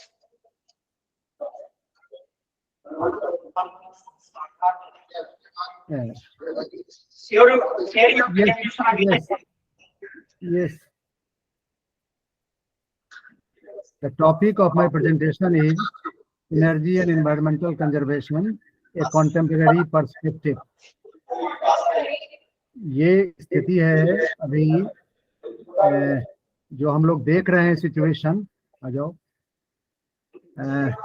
जो situation है उसमें हम लोग जो पहले से चला आ रहा है पीरियड है, इपोक है, उसकी जगह पर now we are talking about Anthropocene epoch. Am I audible? Am I audible? Am I audible? Anthropocene epoch, an unofficial interval of geologic time, making up the third worldwide division of the Quaternary period, 2.6 million years ago to the present, characterized as the time in which the collective activities of human beings, that is Homo sapiens, began to substantially alter Earth's surface, atmosphere, oceans, and systems of nutrient cycling. A growing group of scientists argue that the Anthropocene epoch should follow the Holocene epoch, 11,700 years ago to the present, and begin in the year 1950. The name Anthropocene is derived from Greek and means the recent age of man. तो इतना ज्यादा परिवर्तन हो चुका है कि अब लोग नए इपोक की बात कर रहे हैं, लेकिन ये ऑफिशियल नहीं है, ये अनऑफिशियल अप्रोच है कि होलोसीन इपोक की समाप्ति करीब 12,000 वर्ष पहले जो शुरू हुआ उसकी समाप्ति मान ली जानी चाहिए और 1950 से ये नया इपोक शुरू हुआ माना जाना चाहिए. Next one. Heat waves may put economy development goals at risk. ये आज का हिंदुस्तान टाइम्स की खबर है कि killer heat waves are putting unprecedented burdens on India's agriculture, economy, and public health. Climate change undermining the country's long-term efforts to reduce poverty, inequality, and illness. Extreme heat has caused more than 24,000 deaths since 1992 and has also driven up air pollution and accelerated glacial melt in northern India. India is now facing a collision of multiple cumulative climate hazards, with extreme weather happening almost every day from January to October last year. Then as much as 90% of India's total area now lives in extreme heat danger zones, and it is not fully prepared. India has already done quite a bit in terms of heat mitigation. The adaptation measures that are being put that are being put on paper are quite substantial. The researchers also have warned that heat waves were weakening India's efforts to meet its social development goals, a list of 17 UN objectives to cut poverty, hunger, inequality, and disease. Extreme heat could ultimately lead to 15% decline in outdoor working capacity, reduce the quality of life of up to 480 million people, and cost 2.8% of GDP by 2050. Falling productivity caused by extreme high temperatures could already be costing India 5.4% of its GDP, according to the Climate Transparency Report published by environmental groups last year. Next one. Now, India needs to add. Now, what is the way out? The way out, इसका उपाय क्या है? इसका यही उपाय है कि हम रिन्यूएबल एनर्जी को का उत्पादन और उसके प्रयोग को जितना ज्यादा हो, जितना जल्दी हो, उसको हम बढ़ावें. India will require to add 30 gigawatts of solar energy capacity annually to meet the 280 gigawatt solar capacity installation target by 2030. Sharing his outlook, Raj Prabhu said, the outlook is very positive on the back of various steps taken by the government to help and support the domestic renewable energy sector. The government launched production-linked incentive programs, renewable manufacturing zones, and a few other initiatives to make India Atmanirbhar in this area. However, policy certainty and timely implementation of these programs are critical for achieving the government's goal of self-reliance in renewable energy. We must change our mindset from a 10 gigawatt a year industry to a 30 gigawatt a year solar industry and establish all the necessary infrastructure, physical, policy, and financial to achieve the 280 gigawatt goal solar capacity installation along with the energy transition goals. And I think next one, out of the total 168.96 gigawatt, 64.38 gigawatt is solar power capacity, 51.79 gigawatt hydro, 42.02 gigawatt wind, and 10.77 gigawatt biopower. Another 82.62 gigawatt of green energy capacity is under implementation, and 40.89 gigawatt of capacity is under various stages of tendering. So this is the situation, and that's why we are in dire need of just furnishing our requirements through solar energy and other forms of renewable energy. Now just see what is the situation right now. Just the Valmiki Tiger Reserve in Valmiki Nagar area of West Champaran district in Bihar. This is a report that water holes are being made at VTR to help animals quench thirst. Now this is the situation that the animals are facing in the Valmiki Tiger Reserve. Next one. Yes, higher temperatures are very costly to a developing economy. A 1 degree rise in heat can reduce growth by 2%. Now, just see what the intensity of global warming is, and how the monthly temperature anomaly is there, and what is the cost that we are paying. Next one. Higher temperatures damage the farming sector with both crops and workers exposed to heat. However, as the studies in India show, they impact manufacturing too. In India, if India was growing at 6% and experienced a 1 degree rise in temperature, that growth could drop to 5%, which is a very large difference. Not all countries are growing as fast as India. So a 1% or 2% drop, in fact, means the difference between growth and stagnation. So such is the alarming situation. Then what is the situation in VTR that we are seeing? Bihar likely to relocate tigers of VTR as it nears its capacity. Now this is a welcome situation. The number of wildlife, more particularly the tiger, has just witnessed a boost in its number. So this tells about the success of the program, on the front of wildlife. So next one. India, world's most populous with 142.86 crore by mid-23 UN report. Now this says that the State of World Population Report to 2023 says that India has now become it has surpassed even China in the demographic indicators, and now so at world level also this is an alarming situation. But we have to prepare. Ourselves for the the new situation that is there. India has outstripped China. That is no surprise and has been anticipated for some time now. But what has expedited the process is the fact that China's growth has been slowing. Earlier this year, the National Bureau of Statistics in China reported that it had 850,000 fewer people in 2022 than the previous year. So what is significant is that India is in a unique position in which the young and working population is larger than the population which needs care. Unlike countries such as Japan, with a declining population and an increasing elderly population, such countries are and will be in dire need of skilled labor, and this is something that India can provide, capitalizing on our demographic dividend. Next one. अब हम बात करते हैं कि किस तरह से solar energy के जो हमारे इंडेवर्स हैं वो हम देहाती एरियाज में भी इसको हम ट्रांसफर कर रहे हैं. जैसे ये this shows us an example in Darbhanga town we have floating solar power plant here. Just see in a wetland. Just this has been shown. Yes, next one. लेकिन अभी जो कैम्ब्रिज यूनिवर्सिटी का जो हाल का आकलन है कि जलवायु परिवर्तन के कारण ये लू चलती रहेगी. जो सिचुएशन है, लू अब और तेज व ज्यादा, देश का 90% से अधिक हिस्सा डेंजर जोन में, और देश में 75% कर्मचारी यानी 38 करोड़ लोग गर्मी से जुड़ा तनाव महसूस करते हैं. 4 राज्यों में हीट वेव, 5 राज्यों में बारिश का दौर. अगर मैदानी इलाकों में अधिकतम तापमान कम से कम 40 डिग्री सेल्सियस, तटीय क्षेत्रों में कम से कम 37 डिग्री सेल्सियस और पहाड़ी क्षेत्रों में कम से कम 30 डिग्री सेल्सियस तक पहुंच जाए और सामान्य से कम 4.5 डिग्री ज्यादा हो तो उसे हीट वेव घोषित किया जाता है. और 50 साल में 17,000 मौतें इसके कारण हुई हैं.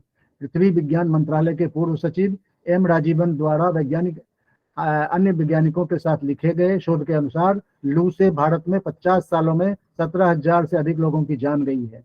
2021 में प्रकाशित एक अन्य शोध में कहा गया था कि 1971 से 2019 तक देश में लू की 706 घटनाएं हुई. ऐसा नहीं है कि ये हीट वेव पहले नहीं होता था, लेकिन अब जो इसकी इंटेंसिटी है उसके कारण जो सिचुएशन बन रहा है तो ये पता नहीं चल रहा है कि लोग जाएं तो जाएं कहाँ और क्या करें. तो ऐसी स्थिति है. ऐसी स्थिति में अब हम करें क्या? तो हमारे पास मिटिगेशन के जो पुराने उपाय हैं उनकी ओर हमें लौटना होगा, उनकी ओर हमें ध्यान देना होगा.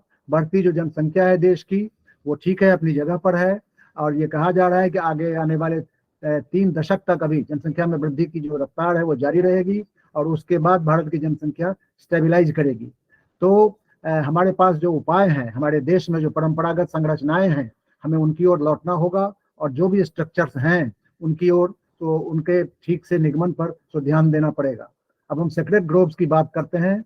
Secret groves of India are forest fragments of varying sizes which are communally protected and which usually have a significant religious connotation for the protecting community. Hunting and logging are usually strictly prohibited within these patches.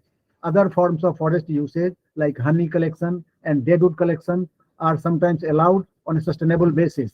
NGOs work with local villagers to protect such groves. Traditionally, and in some cases even today, members of the community take turns to protect the grove. The introduction of the protected area category community reserves under the Wildlife Protection Amendment Act 2002 has introduced legislation for providing government protection to community held lands, which could include sacred groves. तो ये sacred groves जो देश के विभिन्न भागों में है, राजस्थान सहित मेघालय में है और भी राज्यों में है, तो उनकी रक्षा करना ऑफ कोर्स ये धार्मिक आधार पर, धार्मिक आस्था के आधार पर इनका प्रोटेक्शन होता है. हमारे यहाँ बिहार में भी नेपाल बॉर्डर पर महिसौथा के पास राजा सलहेश गार्डन है, वो भी एक तरह का प्रोटेक्टेड साइट है और वहाँ पर ऑर्किड का एक फूल में फ्लावरिंग होती है खास करके बैसाख के महीने में, और बहुत सारे जंगली जानवर वहाँ निवास करते हैं, और इस आस्था और इस भय के साथ कि यदि वहाँ हम जाएंगे तो हम पर अभिघात हो सकता है, हमारा बुरा हो सकता है, लोग उस इलाके में बाकी दिनों में नहीं जाते हैं, और इस तरह से ये वो भी एक तरह का कम्युनिटी प्रोटेक्शन का उपाय है जो देखते हैं। Around 14,000 sacred groves have been reported from all over India, which act as reservoirs of rare fauna and more often rare flora amid rural and even urban settings. Experts believe that the total number of sacred groves could be as high as 1 lakh. Threats to the grove include urbanization and overexploitation of resources. While many of the groves are looked upon as abode of Hindu deities, in the recent past, a number of them have been partially cleared for construction of shrines and temples. Sacred groves are places of yatra, that is pilgrimage, in Indian origin religions such as Hinduism, Buddhism, Jainism, and Sikhism. Indian sacred groves are often associated with temples, monasteries, shrines, pilgrimage sites, or with burial grounds. Historically, sacred groves find their mentions in Hindu, Jain, and Buddhist texts, from sacred tree groves in Hinduism to sacred bamboo groves and sacred deer parks in Buddhism, for example. Sacred groves may be loosely used to refer to natural habitat protected on religious grounds. Other historical references to sacred groves can be obtained in Vrikshayurveda, an ancient treatise, ancient classics such as Kalidasa's Vikrama Urvashi. There has been a Vikramaurvashi. There has been a growing interest in creating green patches such as Nakshatraban Grove, etc., etc.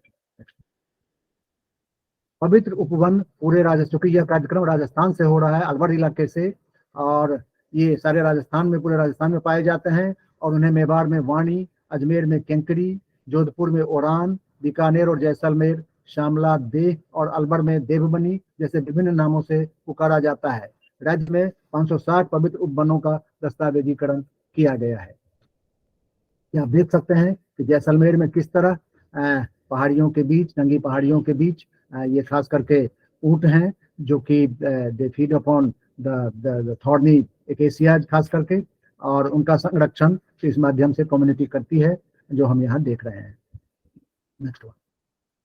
तो हम आते हैं देश में, खास करके जो अभी काफी पिछले समझते हैं कि 50-60 सालों में जो चर्चा में जो हमारे यहाँ मूवमेंट रहे हैं, खास करके वृक्षों की रक्षा को लेकर के, जिनका कि बहुत ही मैं समझता हूँ कि उसका प्रभाव पड़ा हमारी नई पीढ़ी पर। Chipko movement is the foremost amongst them, और आप ये देख रहे हैं, it was held in 1973 at Chamoli district of present Uttarakhand under the leadership of Gaura Devi. महिलाओं का भी इसमें काफी जोर है, और सुंदरलाल बहुगुणा, चंडी प्रसाद भट्ट और भी अनेक जो पर्यावरण के लिए संघर्ष करने वाले लोग थे, सब इसमें साथ थे।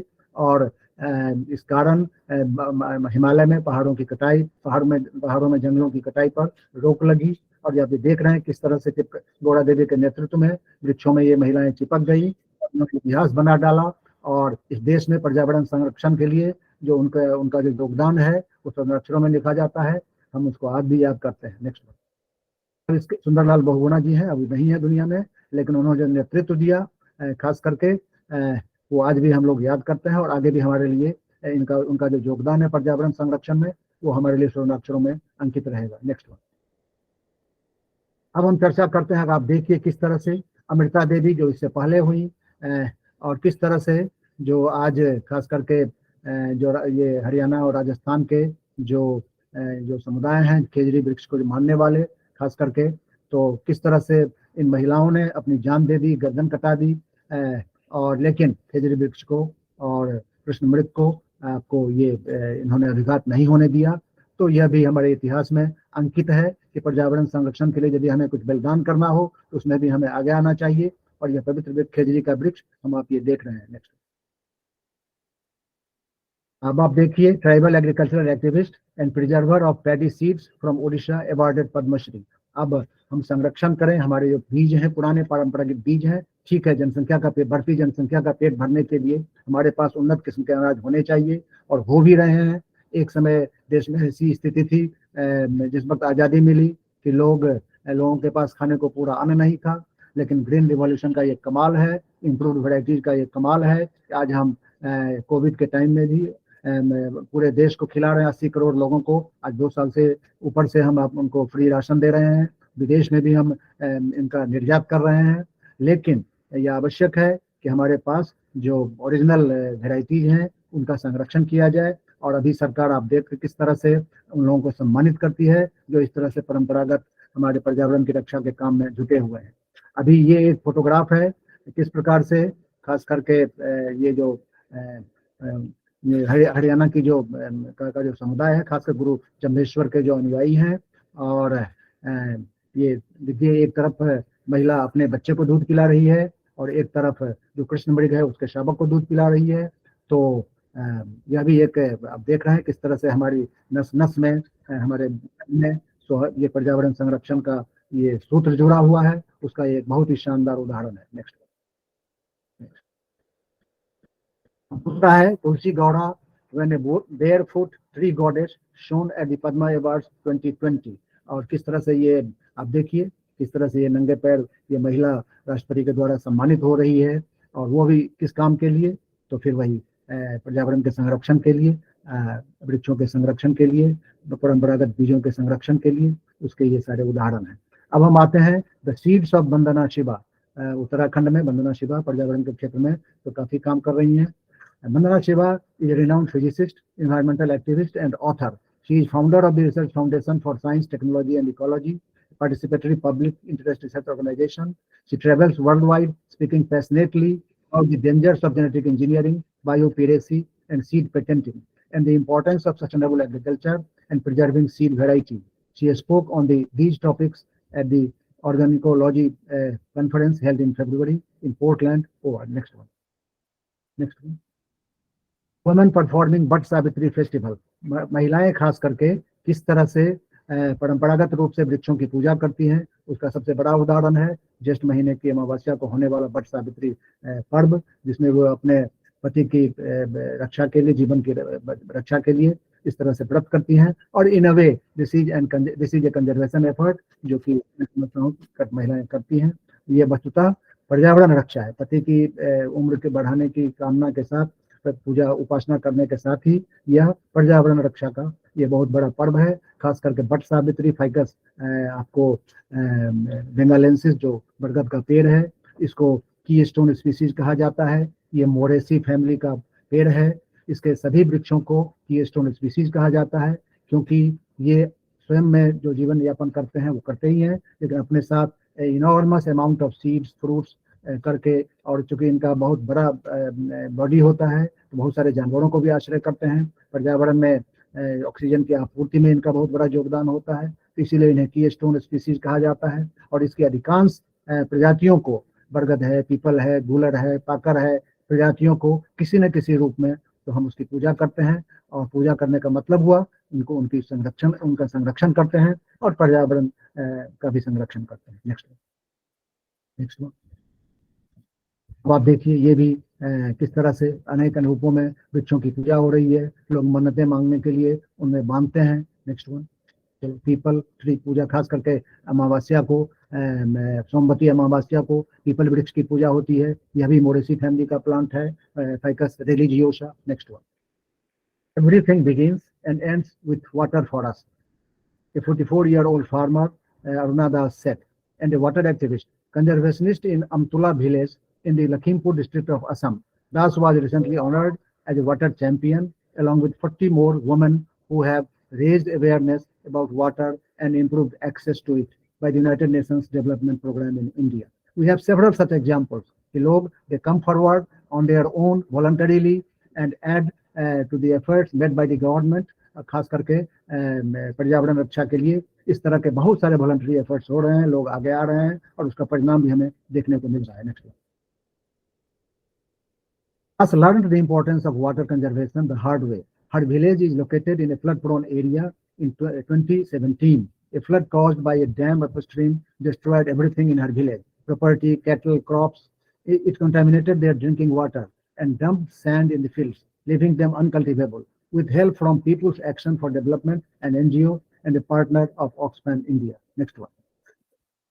किस तरह से महिलाएं इसमें योगदान कर रही हैं। अब जिनका फोटोग्राफ है वो सुनीता नारायण है और इन्वायरमेंटल कंजर्वेशन के फील्ड में एकेडमिक लेवल पर, इंटेलेक्चुअल लेवल पर काफी इनकी Centre for Science and Environment का बहुत बड़ा योगदान है। Anil Agarwal Environment Training Institute Rajasthan, ये आपके अलवर जिले का ये इंस्टीट्यूट है और करके राजेंद्र सिंह जी की मदद से ये इंस्टीट्यूट बना। मुझे भी 2 बार यहाँ जाने का मौका मिला और आज अलवर के राजऋषि कॉलेज के प्रोग्राम में शरीक होने का मौका मिल रहा है। और किस तरह से पर्यावरण संरक्षण खास करके पॉल्यूशन कंट्रोल में, और इसकी जो पत्रिका है डाउन टू अर्थ, हिंदी में भी अंग्रेजी में भी, इसका बहुत ही बड़ा इम्पैक्ट समाज पर ये पड़ रहा है। किस तरह, इस तरह से आप देख रहे हैं। Next one. Sunita Narayan has been with the Center for Science and Environment since 1982. She is currently the Director General of the Center and the Treasurer of the Society for Environmental Communications and editor of the fortnightly magazine Down to Earth. किस तरह से महिलाएं भी आगे आकर के पर्यावरण संरक्षण के क्षेत्र में अपना योगदान कर रही हैं। She is a writer and environmentalist who uses knowledge for change. In 2005, she was awarded the Padma Shri by the Indian government. She has also received the World Water Prize for work on rainwater harvesting and for its policy influence in building paradigms for community-based water management. In 2005, she also chaired the Tiger Task Force at the direction of the Prime Minister to evolve an action plan for conservation in the country after the loss of tigers in Sariska. लेकिन project tiger के front पर आज देश ने बहुत ही प्रगति की है और सरप्लस जो टाइगर हमारे हैं, मैंने बीटीआर का उदाहरण दिया, उसको बाहर ले जाकर लोकेट करने की आवश्यकता पड़ी है। तो इस तरह से इंदिरा गांधी के समय में शुरू हुई जो ये स्कीम थी, आज अपने फ्रूइशन पॉइंट पर पहुंच चुकी है, जो कि एक शुभ संकेत है। Next one. अब है सुगाता कुमारी केरल की। इन्होंने भी सुदूर दक्षिण में काफी काम किया, अब वो नहीं है। Next one. Sugatha Kumari was known for her engagement with poetry, environmental activism, charity work, and socio-cultural initiatives. She began environmental activism during the early 1970s when conservation emerged as a global agenda point for the first time. Till she died, the poet activist remained a guardian angel of Kerala's forests, rivers, mountains, coastal regions, wildlife, and precious natural resources.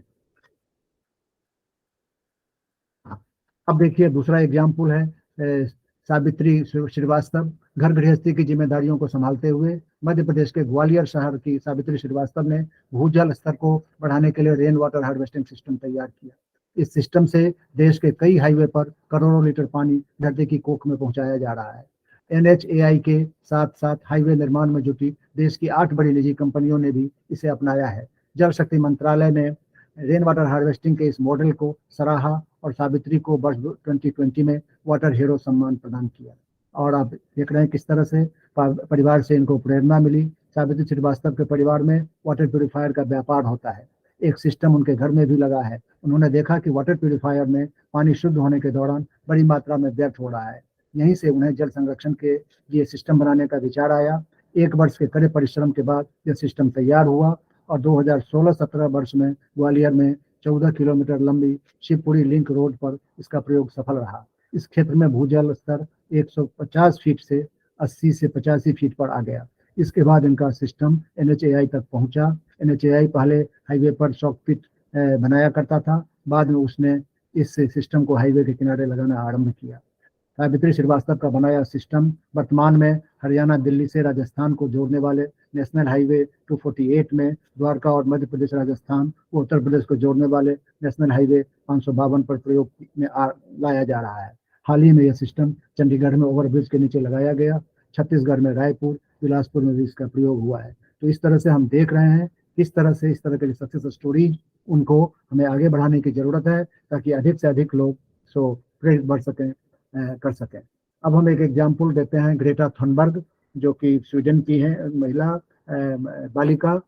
Thunberg's activism began when she persuaded her parents to adopt lifestyle choices that reduced their own carbon footprint. In August 2018, at age 15, she started spending her school days outside the Swedish parliament to call for stronger action on climate change by holding up a sign reading "School Strike for Climate." Thunberg initially gained notice for her youth and her straightforward and blunt speaking manner, both in public and to political leaders and assemblies, in which she criticized world leaders for their failure to take what she considered sufficient action to address the climate crisis. उन्होंने पिछले जो president थे इससे पहले उनको भी इन्होंने she took him for task, खास करके एनवायरनमेंट फील्ड पर अप्रोप्रिएट एक्शन नहीं लेने के लिए और लोगों के की नज़र में गिर जाने के लिए इस कारण. Soon other students engaged in similar protests in their own communities. Together they organized a school climate strike movement under the name Fridays for Future. After Thunberg addressed the 2018 United Nations Climate Change Conference, student strikes took place every week somewhere in the world. In 2019, there were multiple coordinated multi-city protests involving over 1 million students each. To avoid carbon-intensive flying, Thunberg sailed to a yacht to North America, where she attended the 2019 UN Climate Action Summit. Her speech there, in which she exclaimed, "How dare you," was widely taken up by the press and incorporated into music. She speaks fluent English and most of her public interactions English. तो इस तरह से हम देखते हैं किस तरह से वर्ल्ड लेवल पर हमारे अपने पास पड़ोस में या फिर देश के स्तर पर या फिर विश्व के स्तर पर बहुत सारे लोग जो समर्पित हैं पर्यावरण की रक्षा के लिए अपने अपने ढंग से काम कर रहे हैं. अब मैं कुछ लोकल एग्जाम्पल्स आपको देना चाहूँगा किस तरह से अब इन देयर ओन इंडिजिनस वे यहाँ के लोग आपको पर्यावरण संरक्षण का काम कर रहे हैं. यह हमारे मिथिला क्षेत्र का एक पर्व है जिसको कतरा पूजा कहते हैं, रवि शनि पर्व कहते हैं. महिलाएं 6 महीने तक, पुरुष भी 6 महीने तक हर रविवार को नमक नहीं खाते हैं और इस अवसर इसके टेकने के दिन, जिस दिन इसकी शुरुआत होती है और जिस दिन इसको सौंपा जाता है, उस दिन विधिवत एक ग्रास जिसे हम कतरा झाड़ इस इलाके में कहते हैं, अंग्रेजी में इसे वेटिवर भी कहा जाता है, खस भी कहा जाता है और ये वेटिवेरिया जिजेनवाइडिस, अब नाम इसका बदल के क्राइसोपोगन जिजेनवाइडिस हो गया है. This is a graminaceous that is poaceous grass और जमीन की उर्वरा शक्ति बनाए रखने में, उर्वरा जमीन का ध्वंस, डिस्ट्रक्शन ऑफ सॉइल, उसको रोकने में इसकी बड़ी भूमिका है. आप देखिए किस तरह से ग्रामीण क्षेत्रों में, यहाँ के खास करके नदियों के किनारे, पोखरों के किनारे, किस तरह से एक ग्रास की पूजा होती है, घास की पूजा होती है और इसका बहुत बड़ा सिग्निफिकेंस है. हमारे यहाँ बड़े बड़े वृक्ष, पीपल, बरगद, पाकर वगैरह वृक्ष आपको खास करके बहुत बड़ी आंधी में और समय में गिर जा सकते हैं, लेकिन ये जो हमारा ग्रास है ये कभी भी अपनी जगह नहीं छोड़ता और इसीलिए भूमि की जो पैमाइश होती है उसमें इसको प्रमाण माना जाता है, एविडेंस माना जाता है. नेक्स्ट किस तरह से महिलाएं आप देखिए अपनी मन्नतों की पूर्ति के लिए इसमें ये मतलब गांठ बांध रही हैं, इसकी तैयारी कर रही हैं, नदियों में स्नान कर ये इस पर्व की तैयारी करती हैं. Vetiver worship alongside a river. Next one. हाँ, women tying knots in vetiver leaves for fulfilment of their desires. ये आप देख लीजिए कितनी श्रद्धा पूर्वक ये आज भी इस काम को कर रही हैं. हम कह सकते हैं कि ये ग्रामीण महिलाएं हैं, हो सकता है बहुत सारे अंधविश्वास से पीड़ित हों, लेकिन मैं समझता हूँ कि एनवायरमेंटल कंजर्वेशन के लिए वो धारणा भी आजकल काम कर रही है. जहाँ हम बहुत डेवलप्ड हैं, जहाँ हम बहुत अपने आप को विकसित होने का दावा करते हैं, वहाँ का जो एनवायरमेंट है, वहाँ का जो पर्यावरण है, उसकी हम क्या दुर्दशा कर रहे हैं, ये सबके सामने में है. Next one. और इसमें on this occasion cow dung and soil cast are worshipped. This is one of the most ancient example of land conservation practice in India. हमें विदेश से लैंड ये कंजर्वेशन का एग्जाम्पल लेने की जरूरत नहीं है. हमारे पास पड़ोस में इस तरह के बहुत सारे एग्जाम्पल्स हैं. आप देखिए इसमें गाय का गोबर और मिट्टी के ढेले की पूजा हो रही है ताकि हमारे मिट्टी की जो उर्वरा शक्ति है वो बनी रहे. Next one. हाँ, ये आप देखिए ये front page of souvenir released on the occasion of ICV5 International Conference on Vetiver 5 at CMAP Central Institute of Medicinal and Aromatic Plants Lucknow में 2011 में. सो ये हुआ था, जिसमें मुझे भी जाने का मौका लगा था और ये ऐसा ग्रास है जिस पर अभी तक 5, 6, 7 आपको इंटरनेशनल कॉन्फ्रेंस हो चुके हैं मात्र इस ग्रास पर. एंड दिस शोज, आप दाहिने साइड में देख सकते हैं किस तरह से इसका जो जड़ तंत्र है, इसका जो रूट सिस्टम है कितना इम्बेलिश्ड है, आप इसको देख सकते हैं. और इसके साथ इसमें एक बात ये भी है कि इसकी जड़ें आपको एरोमेटिक होती हैं, सुगंधित होती हैं और उससे फिर तेल भी निकाला जाता है. और साउथ इंडिया में इसका काफ़ी व्यावसायिक तो कारोबार हो रहा है इसके प्लांटेशन के लिए, इसके तेल के एक्सट्रैक्शन के लिए. नॉर्थ इंडिया में उतना ज़्यादा प्रोनाउंस नहीं है, लेकिन फिर भी इसका जो वाइल्ड फॉर्म है नॉर्थ इंडिया में, उसकी वाइल्ड क्वालिटी साउथ इंडिया के ऑयल क्वालिटी से ज़्यादा अच्छी होती है। और हमारे यहाँ ये आयुर्वेद में काफ़ी इसकी औषधि में भी चर्चा है, और भूमि की उर्वरा शक्ति बनाए रखने में तो इसकी चर्चा सब जगह है। आप देखिए इसका हमारे यहाँ जो सीखी आर्ट है, वेटिवर आर्ट जिसको बोलते हैं, जो कि इसके पेडंकल से बनाया जाता है, किस तरह से ये इनोवेटिव आर्ट में है। और भगवान बुद्ध की प्रतिमा खास करके वेटिवर स्टॉक की बनी हुई, शाहनवाज हुसैन जी उस वक्त में मिनिस्टर थे, प्रधानमंत्री राष्ट्रपति जी को ये कर रहे हैं। ये मनोचित्ताकर्षक जो प्रतिमा भगवान बुद्ध की है, सिक्की के स्टॉक से बनी हुई है। आप देख सकते हैं किस तरह से ये है। इस फोटोग्राफ में हम दिखा रहे हैं आपको थाईलैंड की राजकुमारी महाचक्री श्रीनथॉर्न है, जो कि इसका इंटरनेशनल नेटवर्क है वेटिवर का, उसको ये चेयर कर रही है। ये थाईलैंड की राजकुमारी है, बहुत ही विदुषी है। और सीमैप में जो ये कॉन्फ्रेंस हुआ था ICV5, उसमें भी एक करीब करीब 100 साइंटिस्ट का बेड़ा लेकर के आई थी, और काफी आगे बढ़ चढ़ के अपने पिताजी द्वारा चलाए गए अभियान को ये आगे बढ़ा रही हैं। Bangladesh Thailand diplomacy royals. The Thai Princess Mahachakri Sirindhorn inaugurates a vetiver grass sowing project in a bid to stop landslides in Bangladesh's Chittagong district on May 30, 2018. इस तरह से ये डिप्लोमेसी भी इसके द्वारा हो रही है, और ये पर्यावरण संरक्षण का भी संदेश जा रहा है। अब वेटिवर अलोंग साइड दी हाईवे, आप देखिए हाईवेज की सुरक्षा के लिए कोई लैंडस्लाइड ना हो, सॉइल इरोजन ना हो, उसको बचाने के लिए ये किसी ने लगाया नहीं है, ये अपने आप वेटिवर so ये ग्रो कर रहा है, and it is contributing its bit to conservation of the soil alongside the national highway. Vetiver as a major of conservation of wetland. अब आप देखिए पानी बह न जाए, उसको संरक्षित करने के लिए अब ये इस तरह का नेचुरल किसी ने इसको किया नहीं है, it has grown on its own and it is contributing its bit. अब ये देखिए indigenous brooms made of vetiver, हमारे एरिया में जो फ्लड एरिया है ये वेटिवर किस तरह से इसके हमने आपको सीखी आर्ट का एग्जांपल दिया। And now the brooms are also being prepared, very meticulously woven brooms of vetiver is being shown here. अब हम चर्चा करते हैं late king Bhumibol Adulyadej of Thailand, who provided royal patronage to vetiver grass in order to raise soil fertility, and as such his birthday, that is 5th of December, is observed as World Soil Day. Thailand एक ऐसा देश है जिसके करीब 2 साल पहले तक जो राजा थे भूमिबोल अदुल्यतेज, इन्होंने इस क्या कहा जाए इस ग्रास को इसका महत्व समझा और इसको पैट्रोनेज प्रदान किया गया। और जितने भी हाईवेज हैं खास करके ये एशियन कंट्रीज में, आज उनके किनारे रेलवे लाइन्स के किनारे इसको लगाया जाता है।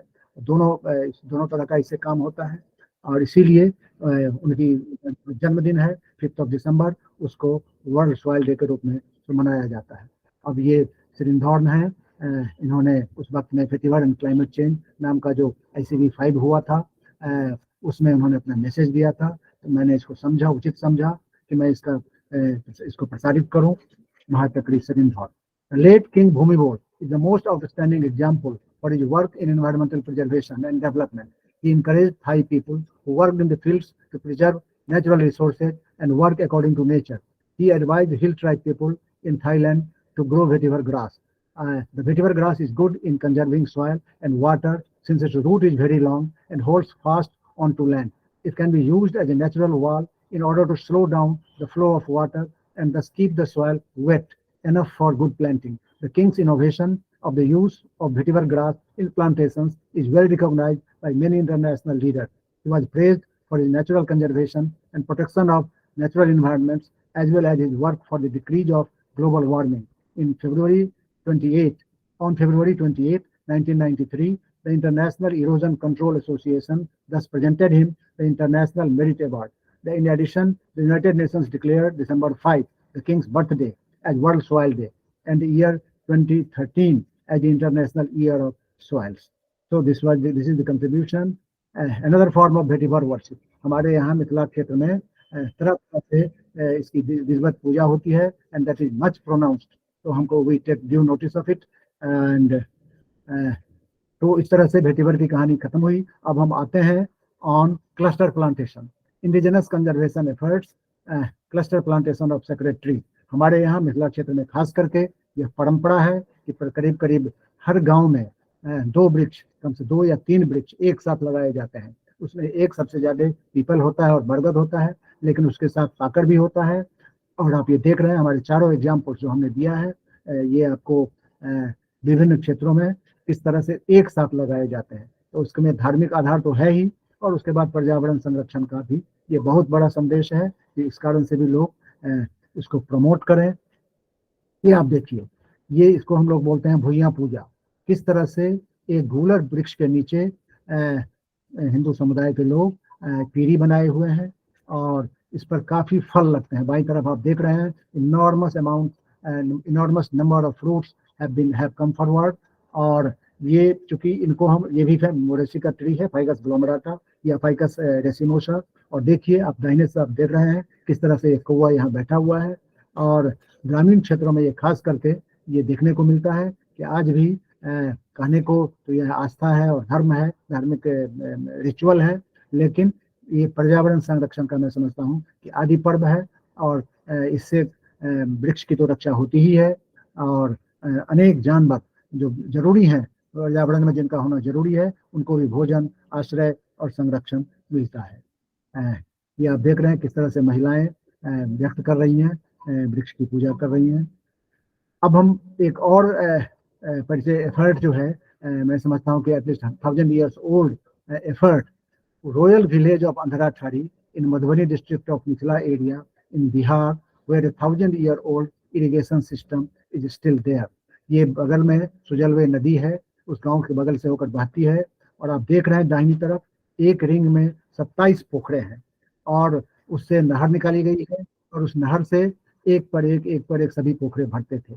आज ग्लोबल वार्मिंग के चलते अभी वर्षा के अमाउंट में काफी कमी आई है, जिसके चलते, लेकिन बट दैट सिस्टम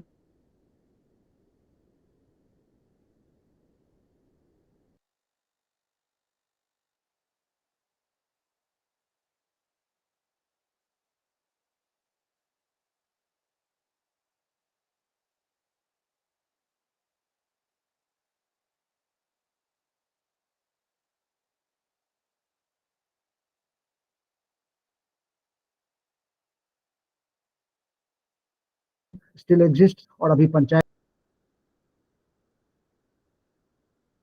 करते थे 10वीं 11वीं शताब्दी में, 9वीं शताब्दी में, उनके नाम पर भी, उनकी पत्नी के नाम पर भी ये पोखरे हैं। आज भी मैं समझता हूँ कि इरिगेशन और पिसिकल्चर का जो मेन पर्पस है हमारे वाटर बॉडीज का, उसमें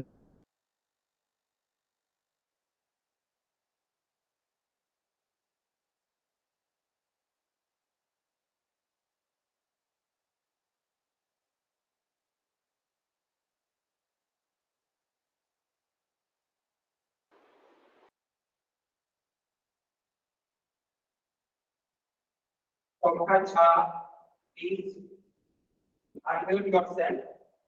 Dr. Jha, आपकी आवाज नहीं आ रही sir, please unmute yourself. Doctor Jha,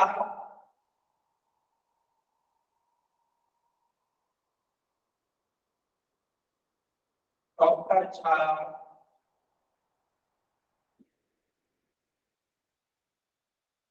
doctor Jha, आपकी वॉइस नहीं आ रही sir,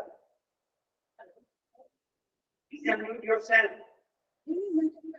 doctor Jha, please unmute yourself.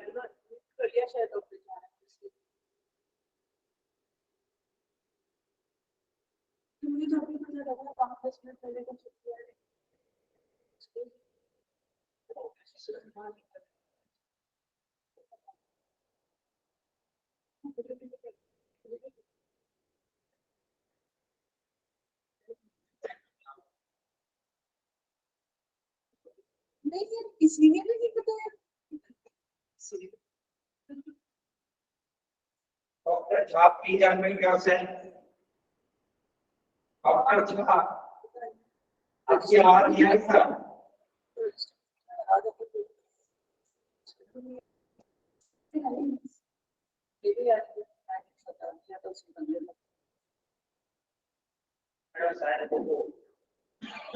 कैसे बोले तो फोन करें क्या? तो बस नंबर है,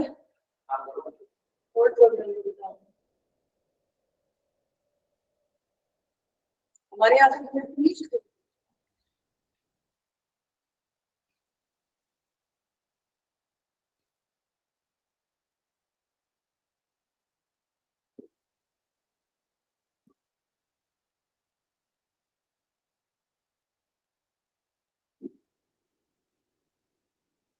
लिखो 99314 99314 735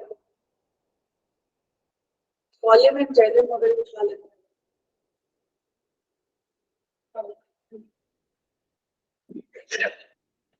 यहाँ से म्यूट करो, शीतल इस यहाँ से म्यूट करो।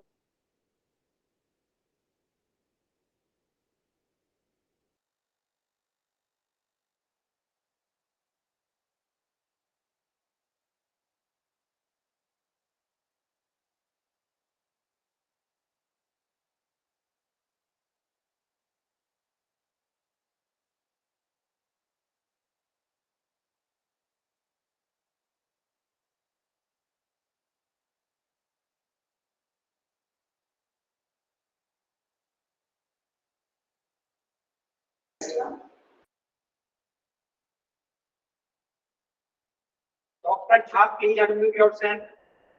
Dr. Jha. सर आपकी आवाज नहीं आ रही है, अपने आप को अनम्यूट कीजिए डॉक्टर झा।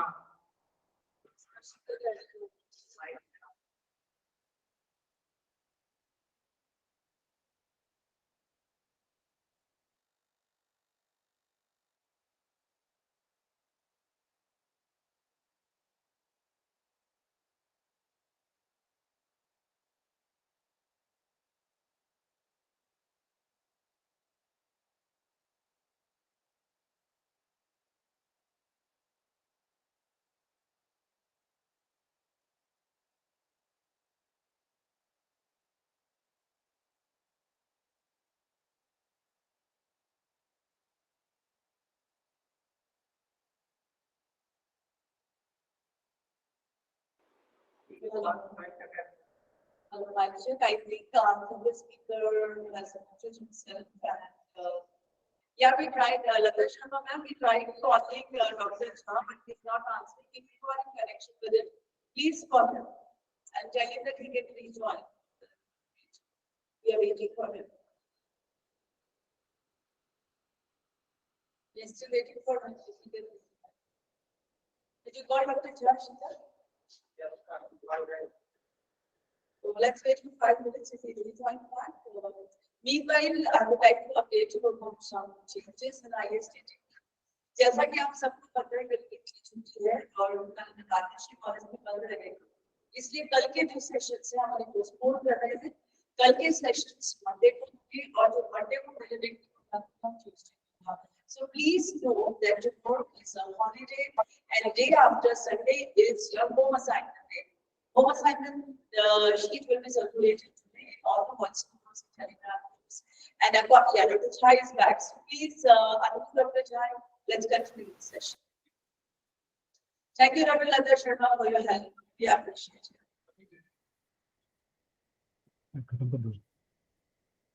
एक बार पूछ लीजिए, अब हो गया कुछ बोलेगी ना, पूछिए नहीं क्या प्रोग्राम खत्म हो गया? नहीं सर, चल रहा है प्रोग्राम, आप बोलिए, आप बीच में म्यूट हो गए थे इसलिए हमें आपको रिकॉर्ड करना पड़ा। ठीक है प्लीज कंटिन्यू डॉक्टर जी। हाँ ठीक है।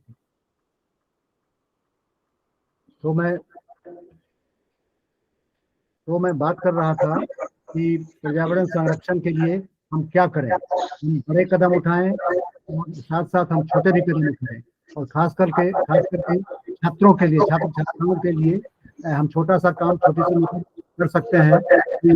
जिस करके जो हमारा गोरैया है, जिसको स्पैरो बोलते हैं, छोटी सी गोरैया, उसके संरक्षण के लिए हम कदम उठा सकते हैं। पिछले अभी हाल के दिनों में उसकी संख्या में काफी कमी आई है, और आप देखिए किस तरह से इसको गोबर, ये जो हमारी संस्कृति है, खास करके जहाँ गायों को पाला जाता है, उसके इर्द गिर्द इसकी काफी संख्या होती है हाल के दिनों में, और शहरों में काफी कमी आई थी।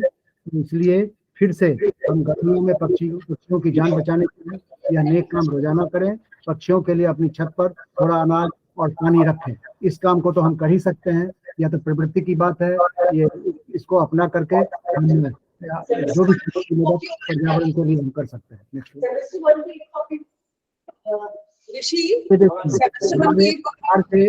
बिहार के समस्तीपुर जिले के नीलेश कुमार जी हैं, ये स्कूल टीचर हैं और किस तरह से आप देख रहे हैं इन्होंने सिलेंडर रखा है और ये किसी भी शादी विवाह के अवसर पर, किसी भी सामाजिक उत्सव के अवसर पर ये लोगों को यहाँ पहुंचाते हैं, पेड़ लेकर पहुंचते हैं और लोगों को प्रेरित करते हैं कि आप पेड़ लगाइए। इस तरह से ये काफी कई वर्षों से यह काम कर रहे हैं और लोगों को प्रेरित कर रहे हैं। Next. Rajesh is an environmental activist and has been a big advocate for environmental conservation. Ever since 2019, he has conducted around 2,000 or Green Yatra in Bihar, Odisha, Jharkhand, UP, and Delhi to explain to people the need to save oxygen, raise environmental awareness among them, and encourage them to cut and plant more trees around.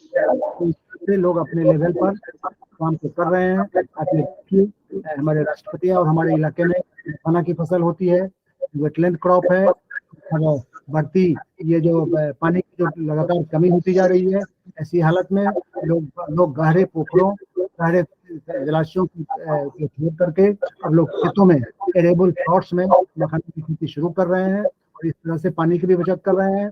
और Covid के दौरान मखाना की फसल, मखाना का उत्पादन, मखाने के खाद्य औषधीय गुण, न्यूट्रास्यूटिकल प्रॉपर्टी, इस पर काफी चर्चा हुई है। इंसेंटिव देने के लिए, बूस्ट प्रदान करने के लिए, इसकी प्रोडक्शन और ओवरऑल प्रोडक्टिविटी बढ़ाने के लिए काफी काम हो रहा है। तो in a way we are promoting the cultivation of makhana to traditional area and to non traditional areas also. तो नेक्स्ट वन, ये खत्म करना चाहूंगा किस तरह से अभी फरवरी महीने में फर्स्ट वीक में मुझे संगम इलाहाबाद प्रयागराज संगम पर जाने का मौका मिला और आप देखिए किस तरह से ये जो हमारे पक्षी हैं, साइबेरियन बर्ड्स हैं, ये आए हुए हैं और बताया गया, मुझे जानकारी मिली कि गर्मी शुरू होते ही ये पक्षी फिर से लौट जाएंगे। This provides a picturesque scene, देख सकते हैं किस तरह से हमारा सिस्टम, और वहाँ जो आने वाले जो यात्री होते हैं वो उन्हें भोजन भी देते हैं, उनके लिए एक बहुत बड़ा अट्रैक्शन है, आश्रय भी है। we are contributing to the environmental conservation. So this way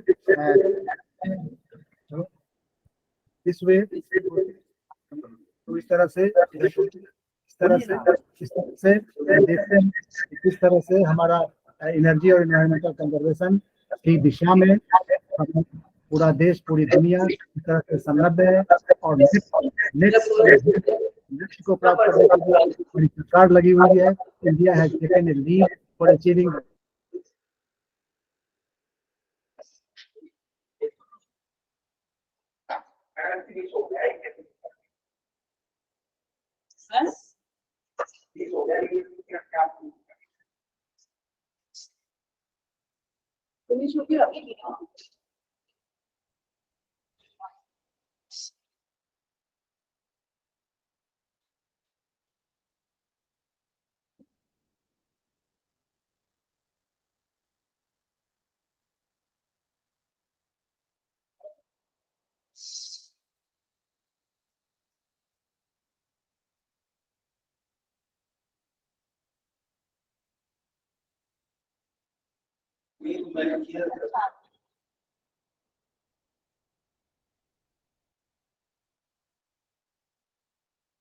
आंधियां आ रही हैं, ग्लेशियर चलते जा रहे हैं, पर का जो अवेलेबिलिटी है वाटर की वो कम होती जा रही है।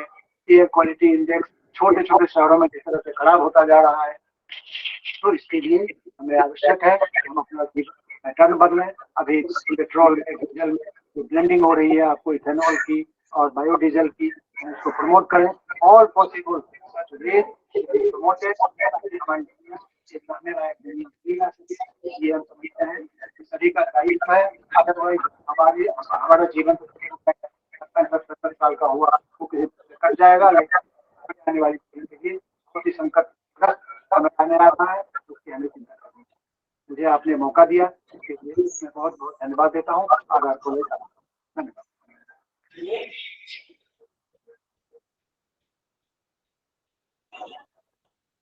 Can I have the camera, please? Pick up करिए, please. Can you please sit here?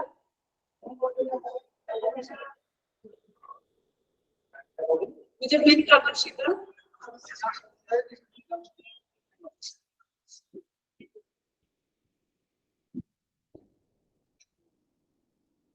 Thank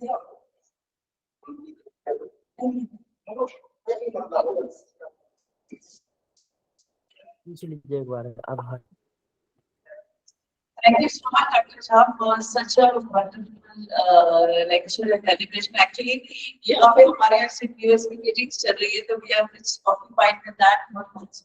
तो जैसा कि मैं आपसे बात कर रही थी कि कल नेशनल हॉलिडे, जनरल हॉलिडे है क्या? So we will not be continuing our activity to ISTTP के का जो भी sessions हैं, वो सारे Monday को होंगे और valedictory और बाकी sessions जो Monday को होंगे. So I think relations tomorrow in India, there is a general holiday, there is a festival tomorrow in India. So tomorrow there will not be any ISTTP sessions.